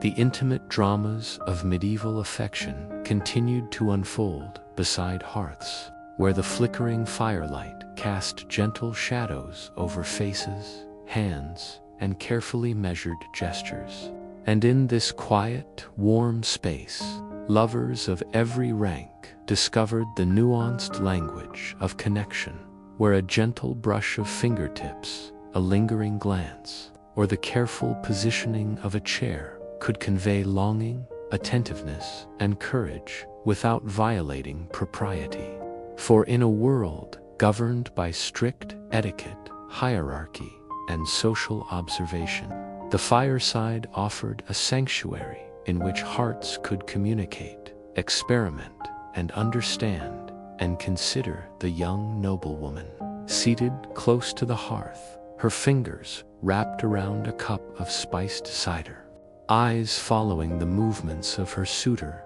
as he arranges logs in the fire, each motion deliberate, measured, and charged with unspoken meaning, signaling attentiveness, admiration, and emotional courage, while he, aware of her observation, times, gestures, and expressions to convey subtle messages, each flicker of emotion translated into silent dialogue, a conversation conducted entirely through presence, touch, and the careful choreography of interaction. And far from the manor, in a peasant household, a young couple leans toward one another across the warmth of a small hearth, the room scented with smoke and simmering stew, sharing a story, a poem, or a quiet laugh, and even the smallest gestures, a touch of the hand, the passing of a small object, a gentle nod carry profound significance, forming the building blocks of trust, intimacy, and connection. And as the night stretches on, every detail, the soft glow of the flames, the movement of shadows, the occasional pop of burning woodwick comes part of the dialogue, shaping understanding and resonance in ways both subtle and enduring. And letters, tokens, and small gifts supplement these physical interactions, creating continuity across space and time, bridging absence and reinforcing emotional bonds. While in noble halls, every gesture is layered with additional meaning, balancing duty, observation, and social expectation with desire, risk, and personal expression. And so, a hand placed lightly on a chair, a glance sustained a moment too long,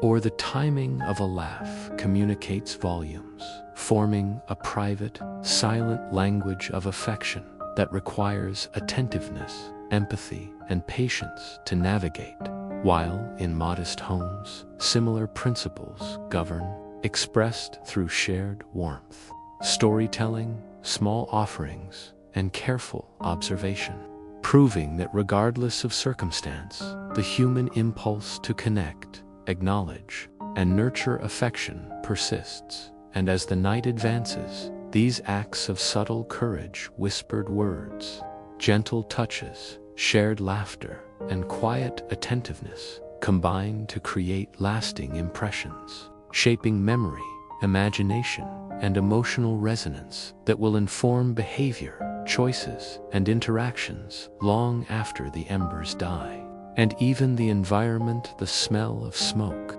the crackle of firewood, the frost against windows, and the shifting shadows on walls participates, amplifying tension, intimacy, and emotional significance, creating a sensory framework within which connection is cultivated, observed, and interpreted. And storytelling, song, and poetry performed by participants or read aloud by one partner offer additional channels for communication, with laughter, sighs, and attentive listening serving as silent affirmation of interest, empathy, and shared understanding, while every pause, glance, and gesture is weighted with intentionality, making each moment of interaction a subtle negotiation between desire and propriety, risk and reward, visibility and concealment. And in these deliberate acts, the essence of medieval romance and courtship is revealed, dependent on creativity, observation, patience, and emotional intelligence.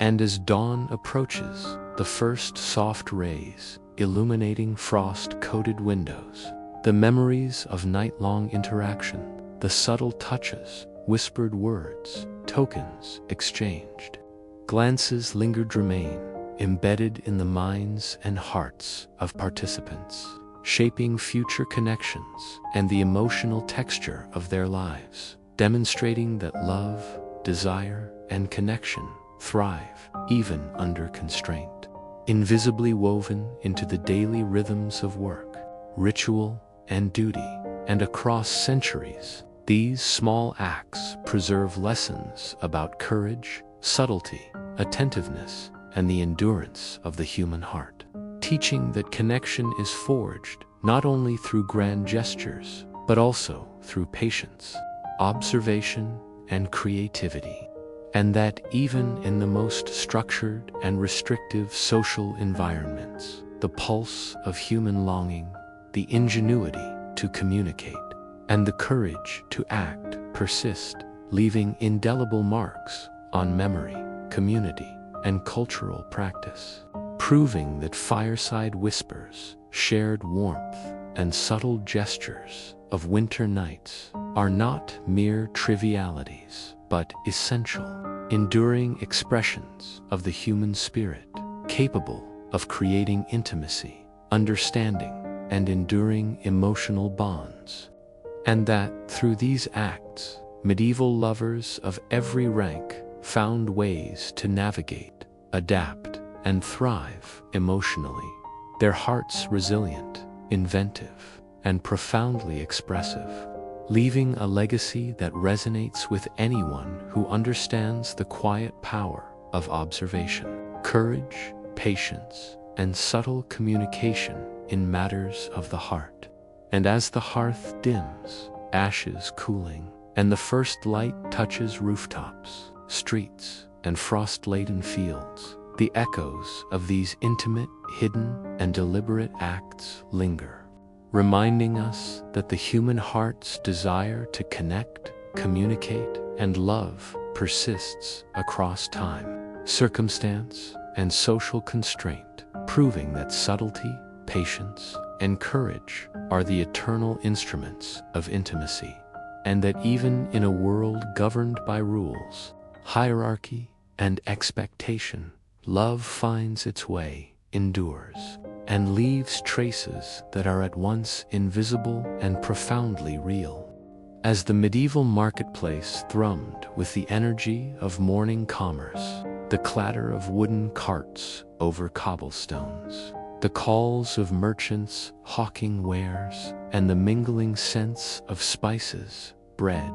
and fresh produce created a lively backdrop. Yet, within this bustling environment, subtle acts of courtship and connection wove themselves into the rhythm of daily life. For even amidst the cacophony, lovers, noble and common, found moments to convey admiration, longing, and recognition through glances, gestures, and small, deliberate acts that communicated volumes without a single spoken word. And consider the young apothecary apprentice navigating the crowded stalls, eyes scanning for the baker's daughter who lingers near the spice merchant, their gaze meeting briefly across the throng, sending an electric pulse of recognition. And in that moment, a sequence of subtle movements begins, a slight adjustment of a basket, a careful brush past a stall, the timed offering of a small flower purchased from a vendor, each action imbued with intention, risk, and hope, while all around, merchants and travelers remain oblivious to the intimate choreography. And elsewhere, in the noble quarter, a young lady passes by the open stalls of the market,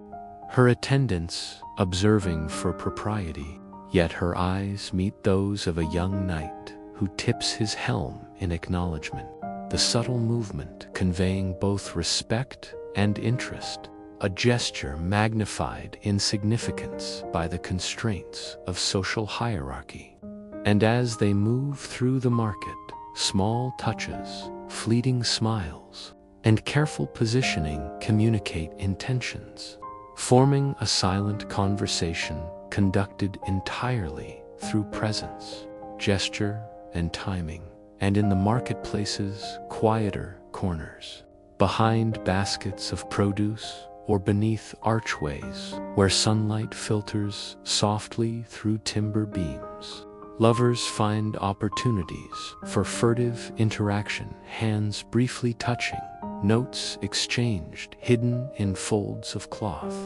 glances lingering just long enough to be noticed, yet brief enough to avoid observation. Each act a calculated assertion of courage and emotional investment. And as evening approaches, the market begins to empty, the sun dipping low and casting long shadows across cobblestones, lanterns being lit to guide the few remaining travelers.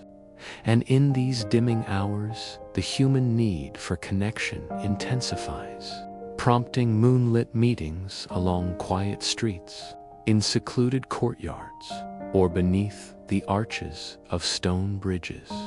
where lovers can speak, touch, and share presence with greater freedom, and the darkness itself, softened by the glow of lanterns and the silvery light of the moon, becomes a participant in this dance, allowing gestures, touches, and whispers to carry meaning that would be impossible in the glare of day.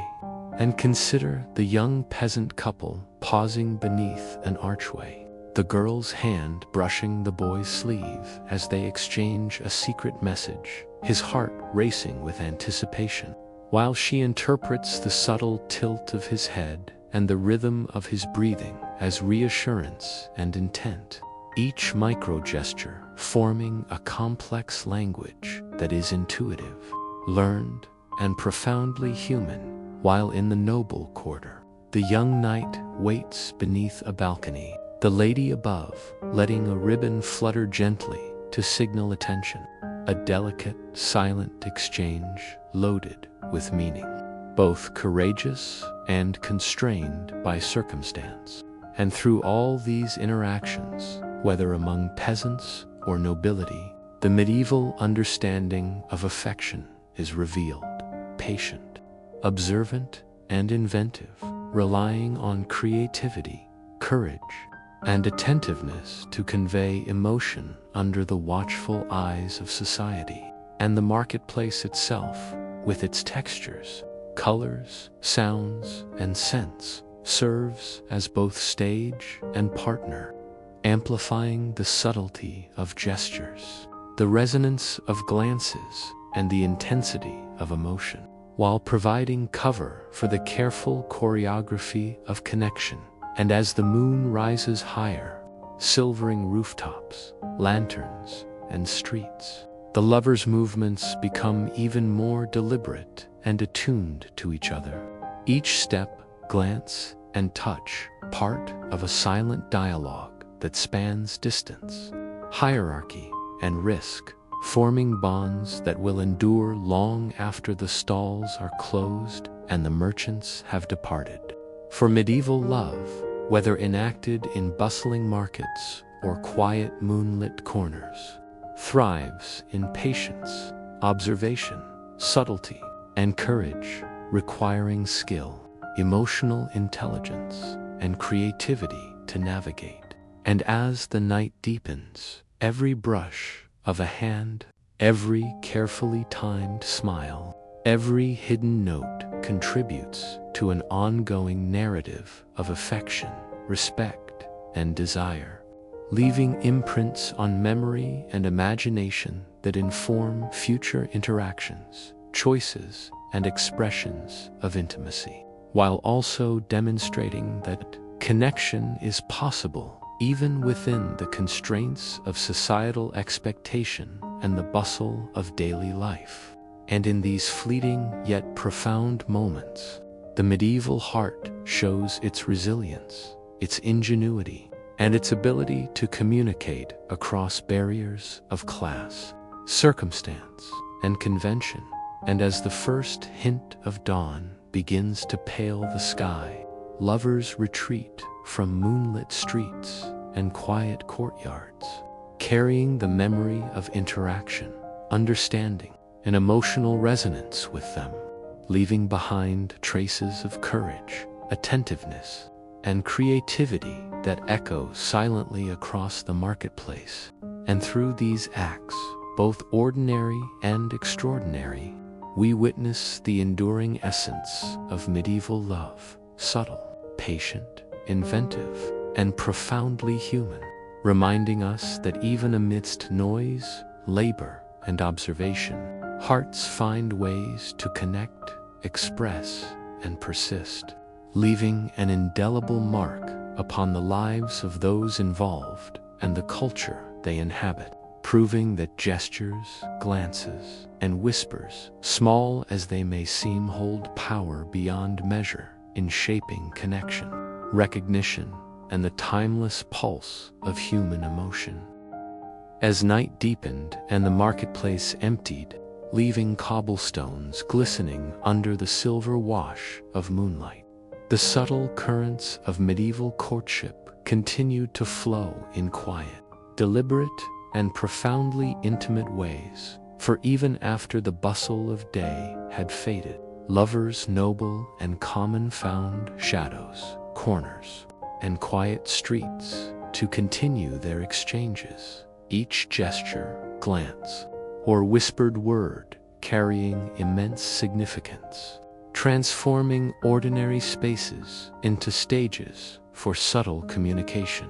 And consider the young baker's daughter slipping through the alleyways toward the boy apprentice, hands brushing in passing, eyes meeting with recognition and unspoken understanding, the pulse of excitement and fear mingling as they navigate the narrow paths.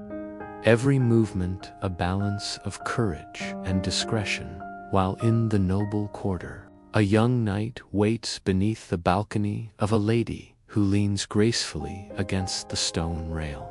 allowing a ribbon to flutter gently, signaling acknowledgement and invitation, their hearts synchronized through a silent language of glances, gestures, and timing. And in both instances, every micro-action, the tilt of a head, the careful placement of a foot, the fleeting touch of finger scaries, layers of meaning that require patience, attention, and emotional intelligence to interpret, revealing the intricate artistry of medieval affection. And it is in these moonlit meetings that love, desire, and connection find their most subtle expression, for constraint and risk amplify every sensation, gesture, and moment of presence, creating resonance that endures in memory, imagination, and storytelling. While the environment itself, the soft glow of lanterns, the silvered rooftops, the rustle of leaves in a light breeze participates in the dialogue, amplifying intimacy, secrecy, and emotional significance. And as they move from street to courtyard, behind arches or near the fountain, lovers navigate spatial choreography with precision,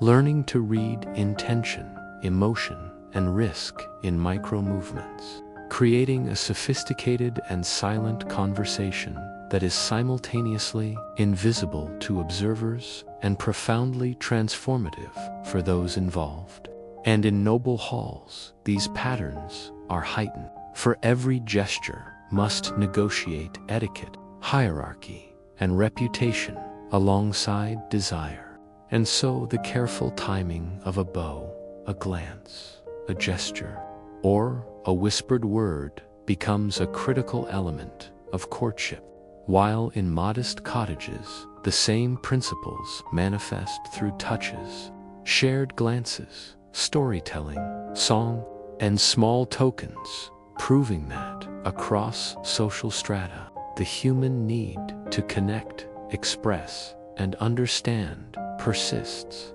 adapting to circumstance, yet remaining deeply powerful. And as the night deepens, the intensity of these encounters grows, every heartbeat, movement, and glance charged with the potential for acknowledgement, recognition, or rejection, while simultaneously nurturing courage, attentiveness, and ingenuity. And letters, small gifts, or carefully hidden tokens supplement physical interaction, allowing messages of admiration, longing, or affection to extend across distance, hierarchy, and risk. And as moonlight shifts across walls, rooftops, and streets, the lovers' awareness of one another becomes the axis around which the night revolves, each subtle touch, glance, and whisper forming an intricate dialogue of emotional presence. And in these spaces, medieval romance reveals its essential qualities: patience, subtlety, courage, attentiveness, and creativity. For connection requires deliberate interpretation, timing, and expression, and even the smallest act of brush of hands, a note tucked beneath a basket, a shared laugh carries weight beyond measure, building trust, intimacy, and shared understanding. And as dawn approaches, light creeping across rooftops and streets, the memory of night-long exchanges lingers in hearts and minds, forming invisible threads that inform future interactions, choices, and emotional resilience, leaving traces of bravery, attentiveness, and creativity that echoes silently across the culture. And through these acts, whether in bustling streets or quiet courtyards, across social classes and circumstance, the medieval understanding of love and courtship emerges, a delicate, sophisticated interplay of observation, subtlety, courage, and imagination, proving that even in a world constrained by hierarchy, duty, and social scrutiny, the human impulse to connect, express, and sustain affection persists, and these moonlit meetings, fleeting yet charged with meaning, leave indelible marks in memory, shaping narrative, behavior, and emotion, and teaching lessons about patience, subtlety, courage, and the enduring power of human connection, while also revealing that love, though constrained, continues to thrive wherever hearts dare to observe, respond, and create intimacy. And when the first soft light of morning touches the streets, rooftops, and empty stalls, the traces of night-long exchanges remain, invisible yet profoundly present, a testament to the persistence of emotion, the artistry of subtle communication, and the timeless pulse of human connection, proving that gestures, glances, whispers, and small tokens are not trivial, but essential expressions of affection, courage, and imagination, capable of creating intimacy that endures beyond the constraints of circumstance, society, and time. In the quiet corners of medieval life, where daylight faded into shadow and social observation constrained direct expression,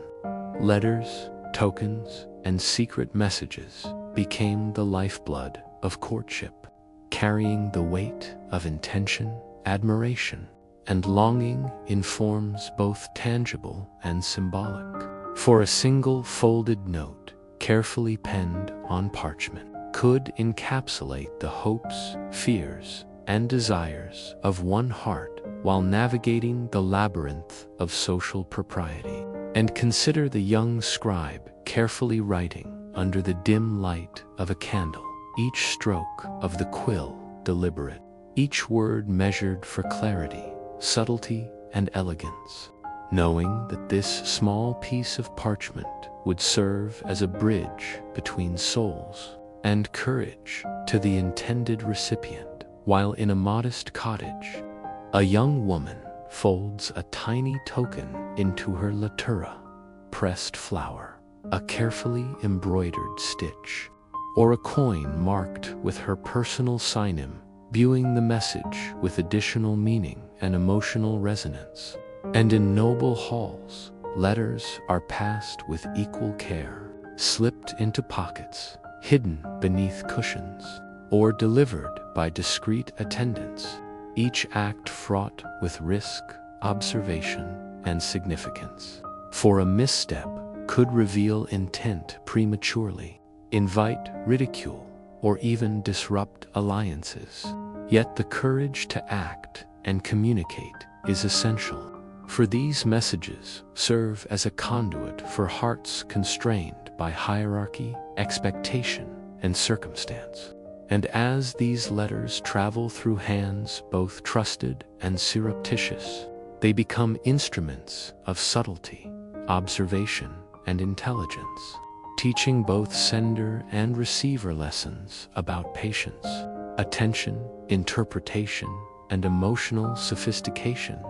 while creating anticipation, excitement, and the delicate thrill of risk. And when received, the recipient decodes every nuance, the style of handwriting, the choice of ink, the fold of the paper, the placement of a token, forming a silent dialogue that extends beyond words, a conversation of presence, intention, and understanding that transcends distance and circumstance. And consider the young peasant boy who hides a letter beneath a loose floorboard for the girl who collects herbs nearby. Their interactions carefully choreographed to avoid discovery, their hearts racing with each secret exchange, the tension of concealment heightening the significance of the message. And in the noble quarter, a lady discovers a folded note hidden in a vase. The subtle arrangement of words and choice of token conveying humor, admiration, and daring courage, while she responds with equal care, leaving her reply in a hollowed book, maintaining discretion and propriety. And it is through these acts that medieval love reveals its essence: patient, observant, inventive, courageous, and deeply human, relying on attention to detail, timing, and the careful reading of gestures, symbols, and context. For even a single misplaced word or token could alter meaning or opportunity. And in the shadows of alleys, gardens, and quiet halls, such exchanges create a complex network of invisible communication, where every letter, ribbon, or small object carries emotional weight, instructing participants in subtlety, empathy, and mutual understanding. And as nights stretch long, candles burn low, and the chill of winter presses on windows, these secret messages sustain connection, hope, and desire, allowing hearts to navigate the constraints of duty, observation, and circumstance, forming bonds that endure across space and time. And in each act, writing, hiding, delivering, decoding, the participants exercise creativity, courage, patience, and emotional intelligence, forging intimacy in silence and secrecy, while leaving traces that linger in memory, imagination, and story, teaching lessons of attention, observation, and interpretive skill that shape both social and personal development. And as dawn breaks, light illuminating rooftops, streets, and quiet cottages, the echoes of these clandestine exchanges remain invisible to the wider world, yet profoundly present in the hearts of those involved, demonstrating the enduring power of subtlety, courage, and creativity in matters of affection, and showing that, across ranks and circumstances, medieval lovers mastered the art of communication,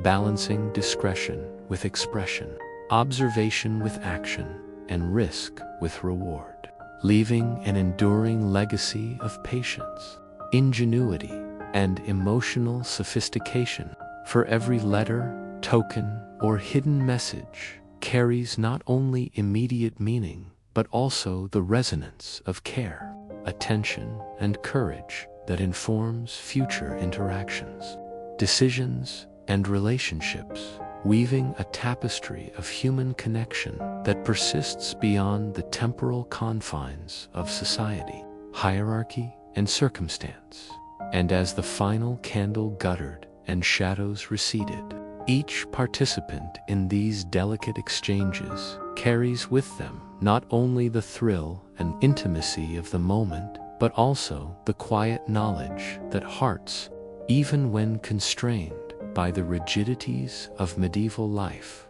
persist in seeking, noticing, and responding to one another, that courage, subtlety, and creativity allow desire and affection to flourish, and that the pulse of human connection expressed in letters, tokens, and secret messages is a timeless, universal, and profoundly human force, capable of enduring across centuries, shaping memory, imagination, and culture in ways that are subtle yet enduring, delicate yet infinitely powerful, proving that in the medieval world, as in all times, love thrives when nurtured with attentiveness, patience, courage,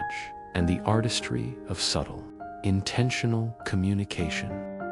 As the candlelight flickers low and shadows stretch across the medieval chamber, the exchange of letters, tokens, and secret messages continues to shape the delicate rhythm of courtship. For in a world bound by hierarchy, expectation, and observation, these small acts of communication carry immense emotional weight,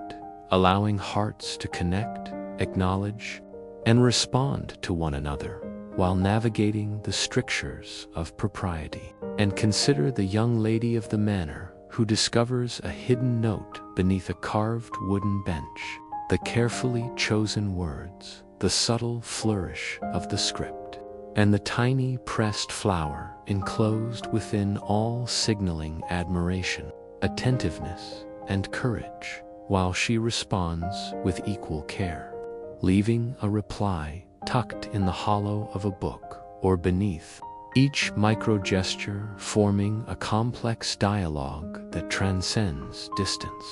class, and circumstance. And in humble homes, the same principles apply as a peasant boy carefully folds a small parchment, slips a token inside, and places it where his beloved will find it. Each act a deliberate assertion of courage, creativity, and emotional intelligence. And as the night progresses, these messages accumulate, forming invisible networks of communication that link hearts across streets, villages, and estates, teaching participants patience, observation, and subtlety, and reinforcing the idea that even the smallest gesture, when executed with intention and care, carries profound meaning, shaping memory, behavior, and expectation, while sustaining hope, anticipation, and the quiet thrill of connection. And in noble quarters, these exchanges take on additional layers, balancing the desire to communicate with the need to maintain appearance, decorum, and social standing, making every gesture, word, or token a calculated act of courage, strategy, and emotional expression. And as the moon rises high, its silver glow illuminating cobblestones, rooftops, and quiet streets, lovers, noble and common, alike navigate alleys, gardens, and hidden corners to deliver, receive, and respond to messages. Each interaction heightened by the secrecy, subtlety, and risk involved. And in these moments, medieval affection reveals itself in its most essential form: patient, attentive, inventive, and courageous, reliant on the ability to interpret context, gesture, and symbol, and to respond with equal skill, while maintaining discretion, propriety, and social awareness. And consider the apprentice who waits beneath the balcony for a ribbon to fall, signaling acknowledgement and invitation, his heart racing as he interprets the slightest shift of fabric, a whisper of movement, or the hint of a smile, all while avoiding detection by observers, family, or authority. And in the peasant quarter, a young girl retrieves a folded token hidden in the thatch of a roof, reading the coded symbols and subtle marks left by her admirer, decoding meaning from texture, color, and placement, creating a rich and layered language of emotion that sustains connection even across physical separation. And as the night deepens, the acts of sending, receiving, and interpreting letters and tokens foster emotional sophistication, courage, and intimacy, requiring attention to detail, patience, and creativity. For a single misstep, a poorly timed delivery, a misread symbol, or an exposed message could disrupt trust, create embarrassment, or prevent connection. Yet the rewards of successful exchange, a feeling of recognition, shared understanding, or a spark of mutual affection, make the effort and risk worthwhile. And in this careful balancing of action and observation, medieval lovers demonstrate resilience, ingenuity, and emotional intelligence, forming bonds that extend beyond the immediate moment, while influencing future interactions, expectations, and relationships. And through these seemingly simple acts, the human impulse to connect, express, and respond is nurtured, proving that affection, courage, and creativity persist even under the constraints of social hierarchy, labor, and scrutiny. And as dawn approaches, soft light filtering through windows and across rooftops illuminates the remnants of the night's exchanges, folded letters, hidden tokens, and traces of interaction left for discovery, each carrying the weight of intention, attention, and emotional resonance, leaving a lasting imprint on memory, imagination, and the subtle social fabric of the community. And across noble halls and humble cottages, the lessons of patience, courage, subtlety, and attentiveness are evident, demonstrating that love, though constrained, adapts, thrives, and endures wherever human hearts exercise creativity, observation, and emotional skill. And even as the world awakens to daily labor, commerce, and routine,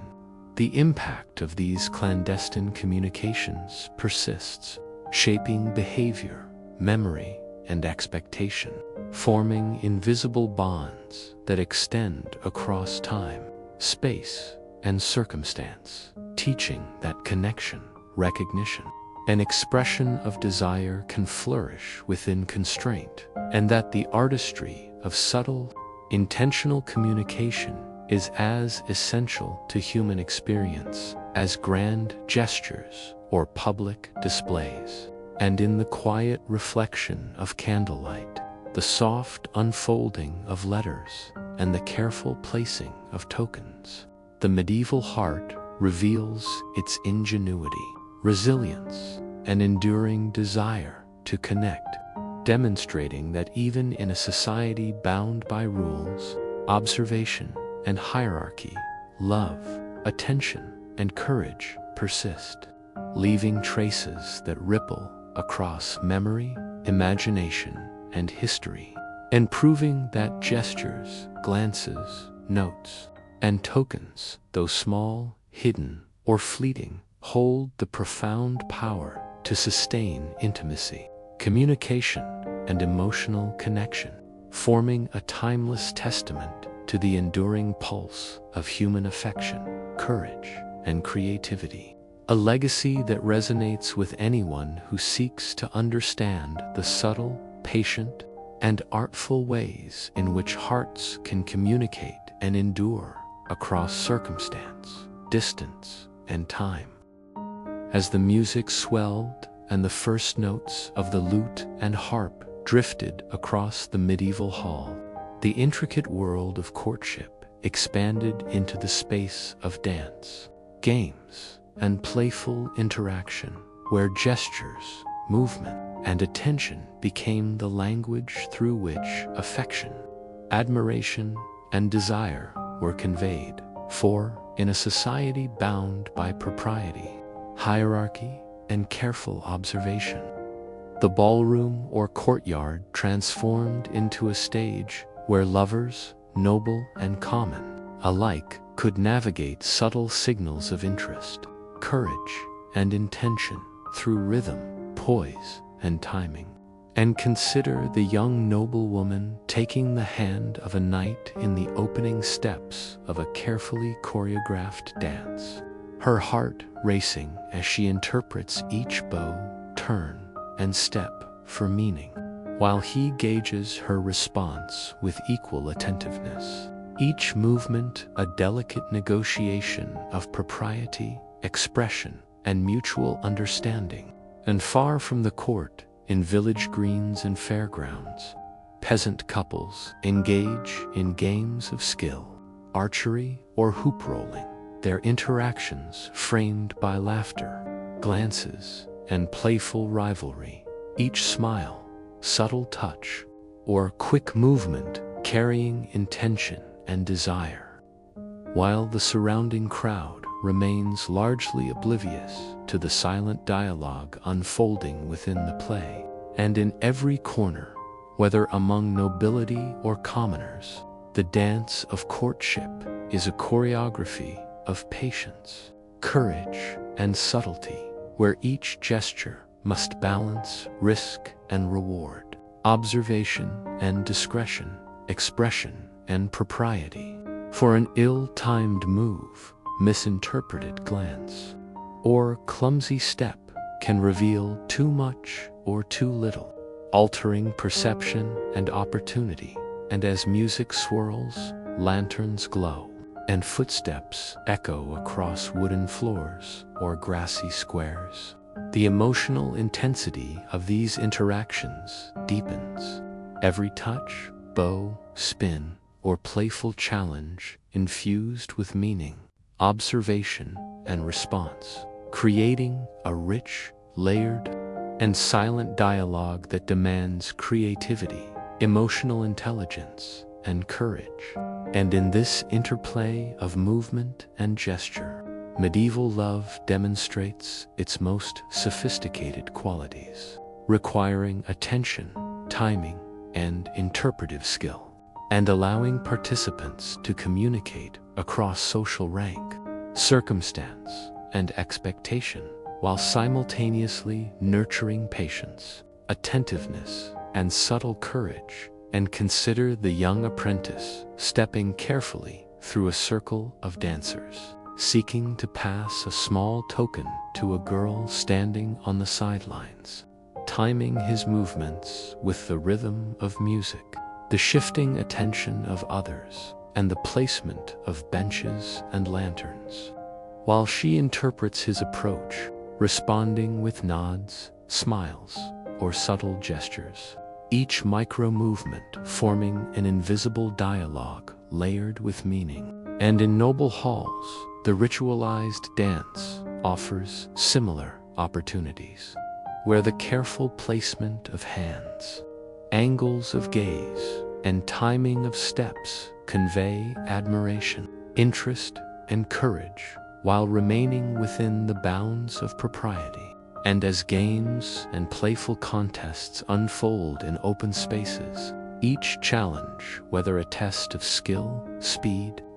or wit, becomes an arena for subtle demonstration of attention, capability, and emotional investment, where competitors engage not only for victory, but for recognition and connection. And as the evening deepens, music softens, lanterns flicker, and participants pause for breath. These moments of stillness become charged with possibility. As eyes meet across the floor, hands linger slightly longer than expected, and smiles carry volumes of unspoken intent, creating a tapestry of connection woven through rhythm, play, and careful attention. While the surrounding environment, the shimmer of candlelight, the flicker of torchlight, the scent of roasted meats, the rustle of silks, and the distant murmur of conversations serves both as backdrop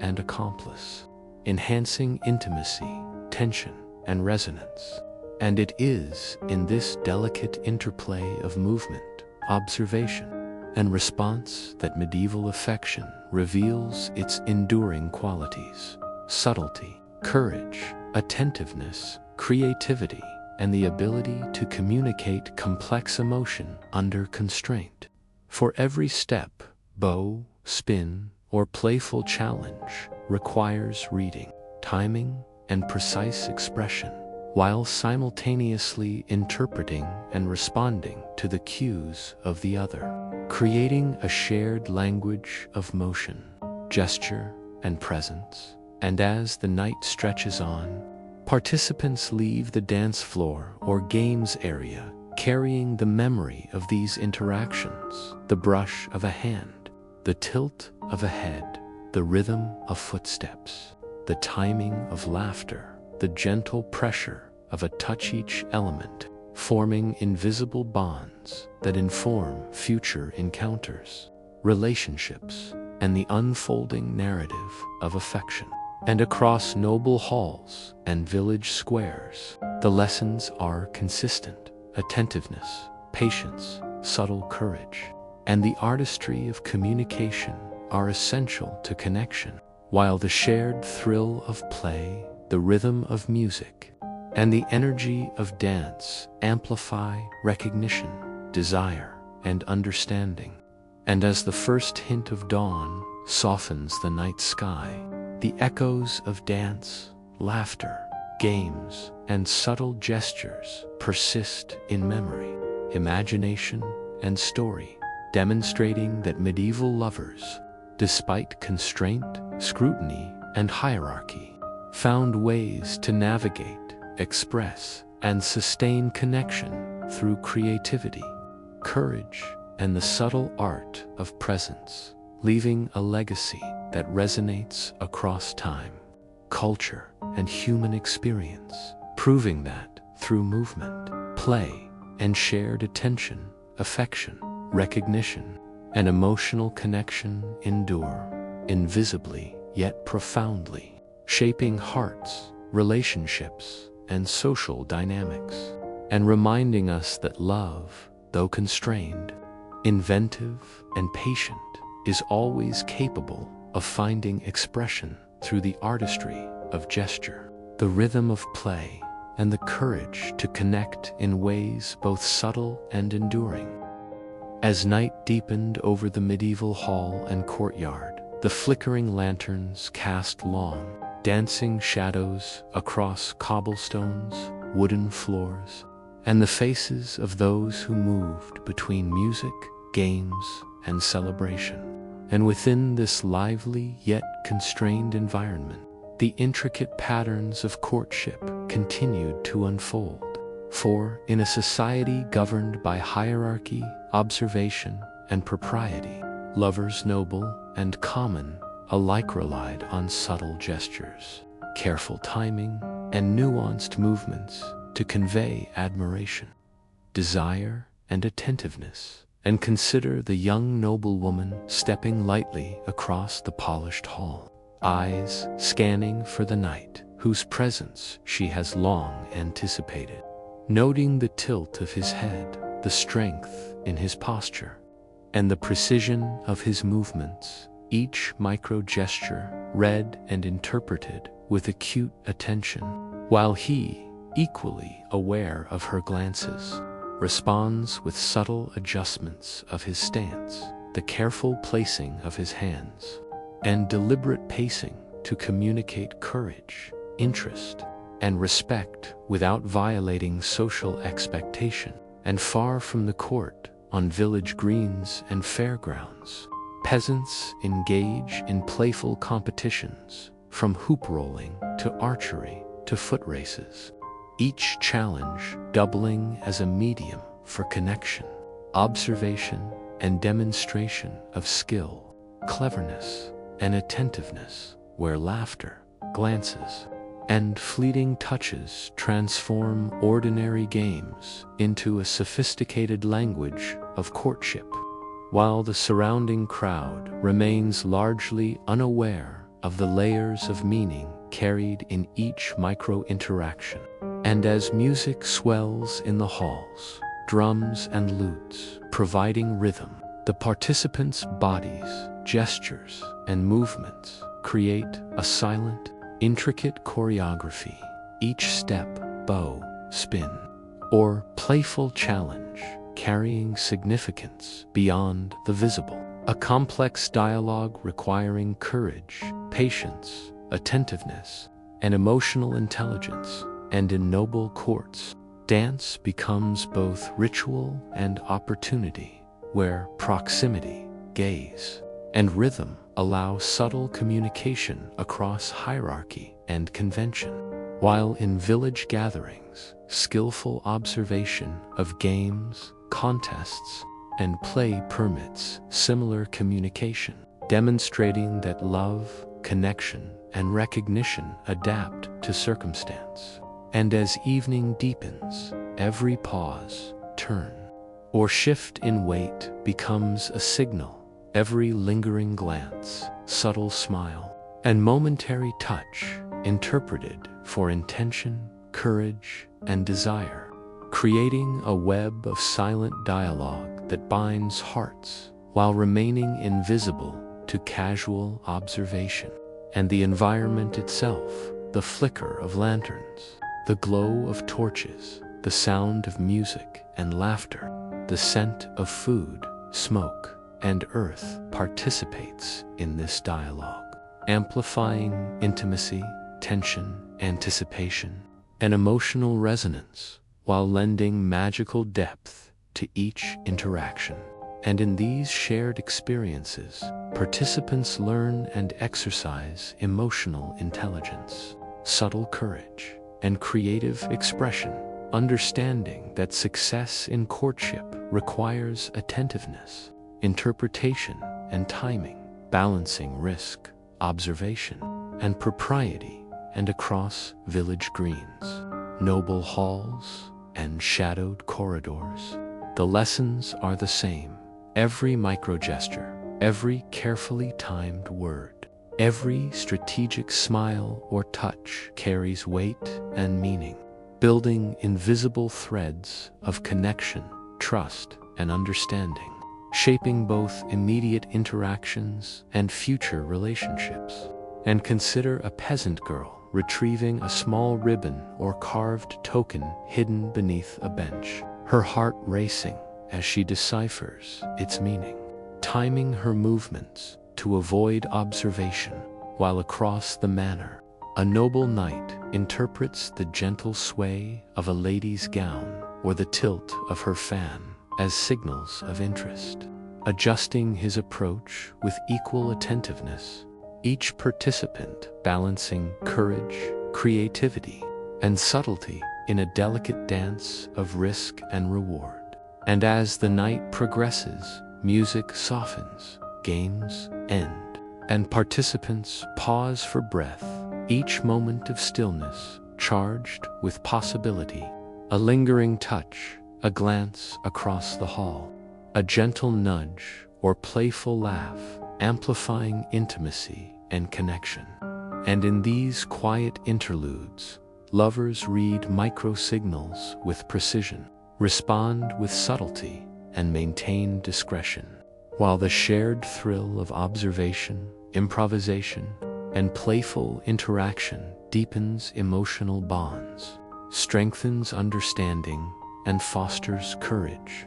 And as lanterns swing gently in the night breeze, shadows lengthen, and moonlight filters across rooftops, dancers, game players, and festival goers continue subtle exchanges of attention, admiration, and affection, each micro-movement forming part of an invisible, sophisticated language of courtship,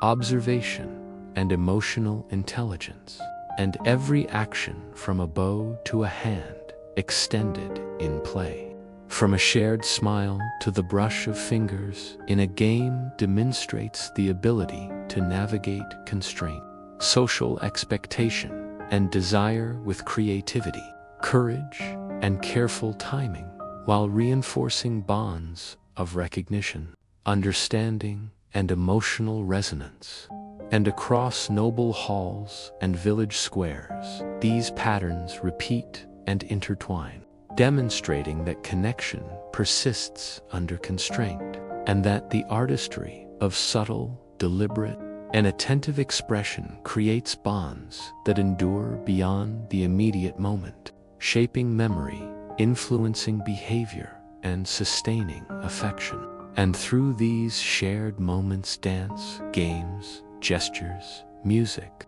and playful challenges, participants internalize the principles of attentiveness, subtlety, courage, and patience, learning to read, respond, and connect in ways that are sophisticated, creative, and emotionally resonant, while navigating hierarchy, expectation, and observation. And as dawn approaches, the festival winds down. Lanterns flicker their last, music fades, and the crowd disperses. Yet the memory of micro-gestures, subtle glances, small touches, and carefully executed strategies of attention and expression persists in the hearts and minds of participants, leaving invisible yet powerful threads of recognition, admiration, and emotional connection that inform future interactions, deepen trust, and sustain desire, demonstrating that medieval love, whether expressed among peasants in a village or nobles in a court, thrives on patience, courage, observation, subtlety, and creativity. And as the first rays of sunlight illuminates rooftops, streets, and halls, the traces of these subtle exchanges linger, invisible yet deeply felt, proving that love, attentiveness, and courage endure even under constraint, hierarchy, and scrutiny, shaping not only relationships but also culture, memory, and imagination, leaving a legacy of emotional sophistication, creativity, and subtle courage, and reminding all who observe or participate that the art of human connection relies on attentiveness, timing, courage, subtlety, and imagination, and that even the smallest gestures, glances, and micro-actions can carry profound meaning, sustain intimacy, and create enduring bonds across circumstance, social class, and time. For the medieval heart, whether noble or humble, demonstrates ingenuity, patience, and profound capacity for connection, leaving an invisible yet indelible legacy that echoes across centuries, proving that the subtle art of dance, games, play, observation, and courageous micro-expression is as enduring, intricate, and essential to the human experience as the grandest gestures of love, recognition, and intimacy, shaping hearts, relationships, and social dynamics in ways both subtle and profoundly transformative. As the medieval village prepared for its grand festival, the air became thick with the mingling aromas of roasted meats, freshly baked bread, spiced pastries, and herbal concoctions, while the sounds of lutes, flutes, drums, and the murmur of townsfolk filled cobblestone streets, creating a sensory tapestry of celebration. And within this vibrant, chaotic, yet rhythmically structured environment, the intricate dance of courtship unfolded with unprecedented intensity. 4 festivals offered rare opportunities for noble and common lovers alike to navigate desire, attentiveness, and social expectation through subtle gestures, glances, micro-movements, and carefully timed interaction. And consider the young noblewoman in her elaborately embroidered gown, stepping lightly through the crowded hall, eyes constantly scanning for the knight whose attention she has long sought. Each subtle tilt of her head, fleeting smile, or adjusted step, conveying layers of meaning that require observation, courage, and interpretation, while he, attuned to every nuance, times his approach, shifts posture, and adjusts hand placement to communicate admiration, attentiveness, and subtle courage without violating propriety. And far from the manor, in the village square, peasants engage in playful competitions, hoop rolling, archery, foot races, each challenge serving as a medium for connection, observation, and demonstration of skill and cleverness, while laughter, brief touches, and exchanged glances form a sophisticated language of courtship, invisible to casual observers, yet rich with meaning. And as the festival progresses, dancers form circles, musicians shift rhythm, and lanterns sway gently in the evening breeze, providing a dynamic stage upon which every movement, gesture, or micro-action carries amplified significance, creating a silent dialogue of courage, patience, attentiveness, and creativity. And in noble halls, dance serves as ritual and opportunity,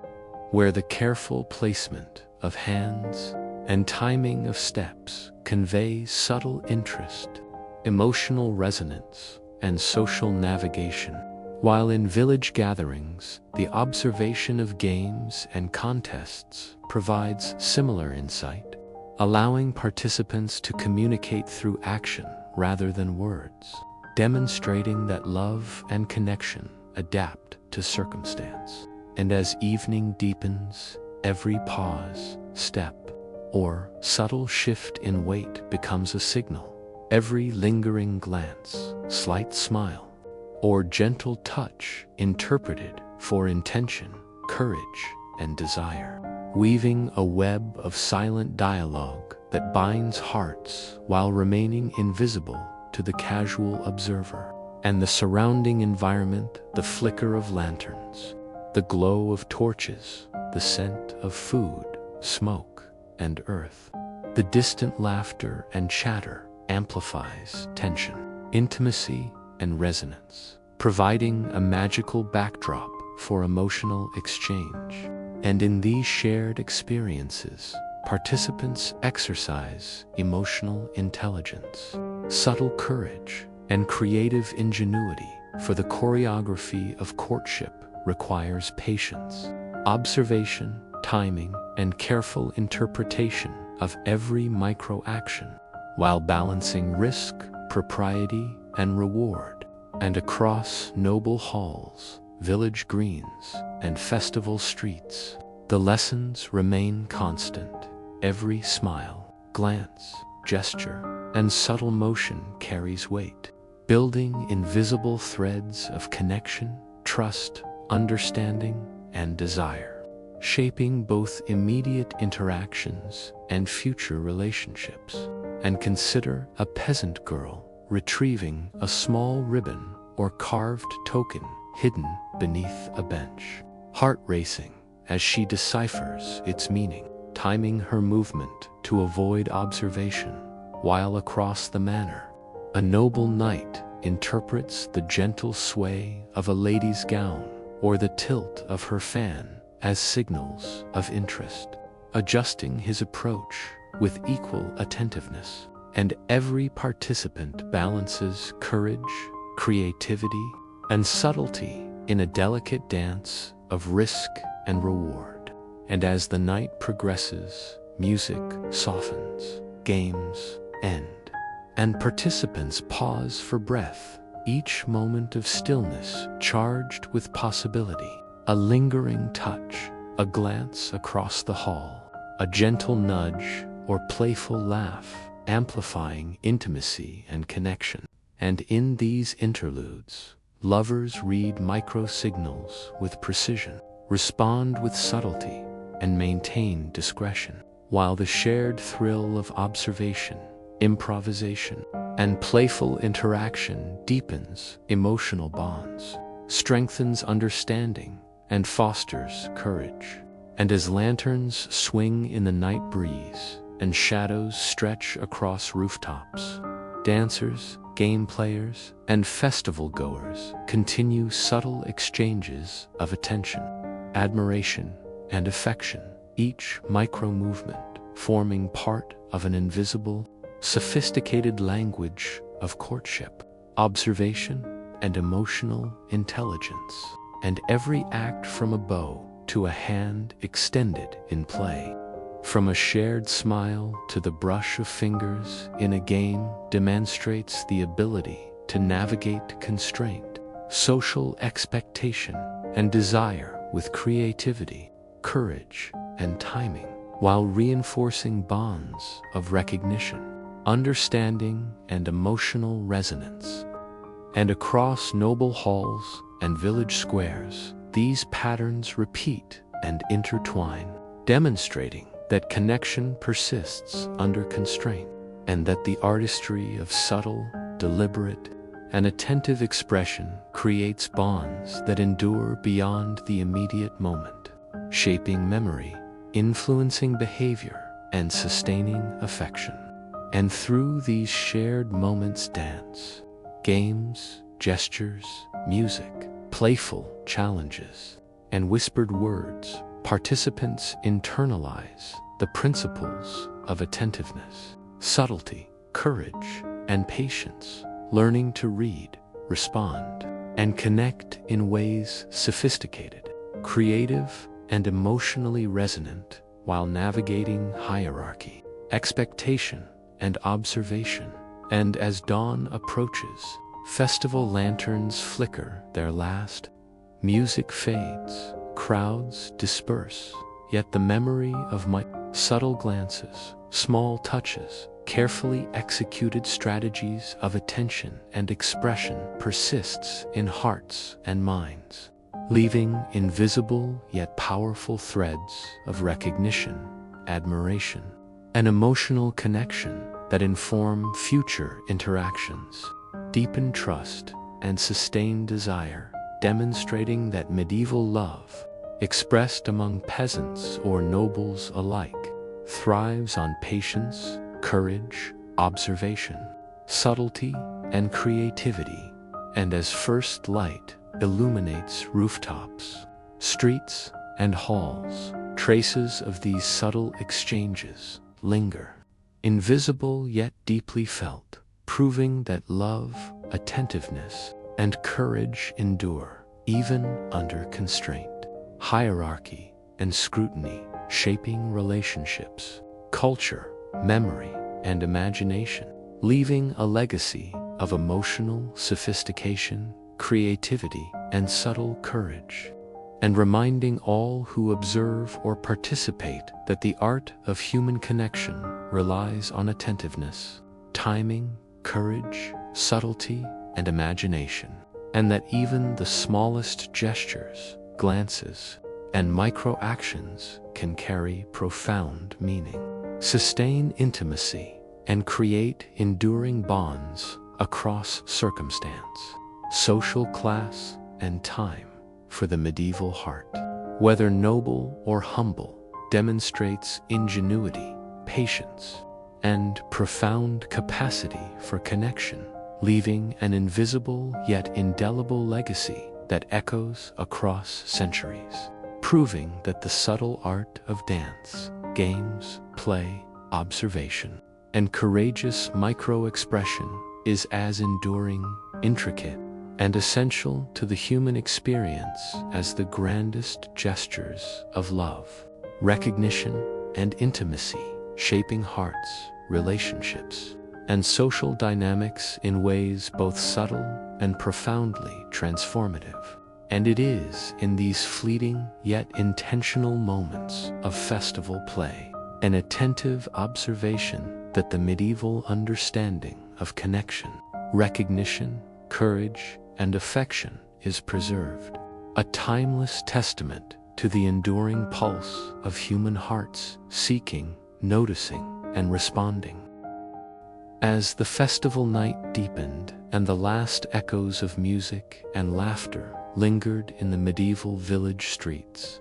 the atmosphere became infused with intimacy, anticipation, and the quiet courage of final confessions. For the celebrations had created rare moments in which lovers, noble and common alike, could navigate desire, attentiveness, and expression without immediate consequence. And every gesture, glance, or whispered word carried amplified meaning, shaping memory, expectation, and emotional connection. And consider the young noblewoman retreating to a quiet corner of the hall, her heart racing as she clutches the small token he entrusted to her during the games. A simple ribbon delicately embroidered, a pressed flower, a carved trinket, each imbued with intention, admiration, and courage.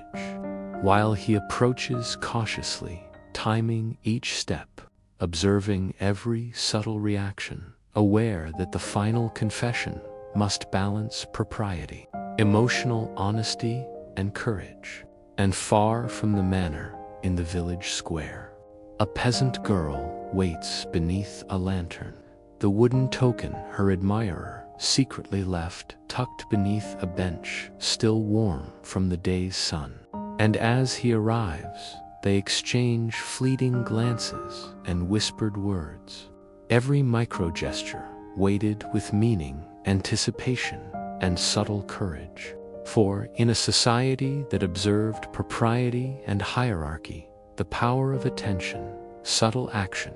and carefully timed interaction was central to communication and connection. And as the night deepens, lanterns swing gently in the breeze, casting shifting shadows on walls, rooftops, and cobblestones, amplifying intimacy and transforming simple axe-touching hands, meeting eyes, adjusting posture to statements of affection, attentiveness, and courage. And within these quiet interludes, lovers exercise subtle observation, timing, patience, and emotional intelligence. For every word, gesture, and movement becomes a test of skill, empathy, and courage. And across noble halls, village greens, and festival courtyards, the choreography of final confessions mirrors the entire arc of medieval courtship, deliberate, attentive, creative, courageous, and profoundly human. And as whispers pass between them, fingers brush, glances linger, and small tokens exchange hands, participants experience the thrill of risk and reward, the delicate tension of secrecy and propriety, and the enduring satisfaction of recognition and emotional connection, while learning that patience, attentiveness, and subtle courage are essential to meaningful communication. And as the night stretches toward the early hours, every act from the careful bow to a whispered word, from the gentle placement of a hand to the timing of a smile, demonstrates the participants' capacity for observation, interpretation, and emotional sophistication. And as dawn approaches, the quiet corners of halls, alleys, and courtyards become witnesses to the final confessions, small gestures, and carefully placed tokens that encapsulate the courage, creativity, and attentiveness developed over months of subtle courtship, creating lasting impressions, deepening trust, and forging invisible yet powerful bonds that endure beyond immediate circumstance, while embedding lessons of subtlety, patience, courage, and attentiveness. And across festival streets, noble halls, and village greens, each interaction is amplified by environment, the flicker of lanterns, the gentle sway of fabric in the breeze, the muted scent of candle wax, bread, and herbs, and the distant laughter and music providing context, resonance, and magical depth to micro-actions that might otherwise seem insignificant. And in these moments, medieval courtship reveals itself as both ritualized and improvisational, structured and creative, constrained by social hierarchy, yet liberated by careful attention, subtle courage, and emotional intelligence. And consider the noble knight observing the tilt of her fan, the angle of her gaze, and the small movements of her hands, interpreting each nuance as he navigates proximity, timing, and intention, while the peasant boy observes her expression, the cadence of her laughter, and the adjustment of her token, decoding meaning and responding with subtlety. each participant balancing risk, propriety, and desire. And as night slowly yields to morning, lanterns dim, shadows recede, and rooftops and streets awaken to the first light. The impact of these final confessions, gestures, glances, whispered words, and small tokens remains, leaving invisible yet enduring threads of emotional connection, recognition, and intimacy, shaping memory, expectation, and behavior in ways that persist long after the festival ends. And through these acts, participants internalize principles of subtlety, attentiveness, patience, courage, and creativity, learning that meaningful connection is cultivated not through grand gestures alone, but through careful observation, interpretation, and the courage to act thoughtfully and sensitively. And across noble halls and village streets, these principles persist, demonstrating that love, desire, and connection flourish when expressed with skill, attention, and courage, transcending constraint, hierarchy, and observation. And the legacy of these interactions, small touches, lingering glances, exchanged letters or tokens, whispered confessions endures, as both memory and cultural narrative, proving that the medieval heart, whether noble or humble, possesses ingenuity, patience, subtle courage, and profound capacity for emotional expression. And as the festival concludes, participants depart with knowledge, memory, and anticipation of continued connection, carrying the invisible threads woven through dance, games, gestures, observation, and confession, each act contributing to a sophisticated, enduring, and deeply human tapestry of relationship, trust, and emotional resonance. And in these carefully navigated moments, medieval courtship reveals its timeless qualities: creativity, patience, courage, attentiveness, and the power of subtle expression, demonstrating that even under strict societal constraints, love, recognition, and human connection persist, adapt, and flourish, leaving a legacy that echoes across memory, imagination, and culture, while providing timeless lessons in the artistry of observation, emotional intelligence, courage, subtlety, and the enduring pulse of human hearts seeking, noticing, and responding. For every gesture, glance, whispered word, or carefully placed token, no matter how small, carries profound meaning, sustains intimacy, and forms the foundation for enduring connection, demonstrating that medieval love, in all its quiet courage, subtlety, and creativity, remains a testament to the enduring human capacity for connection, understanding, and emotional expression,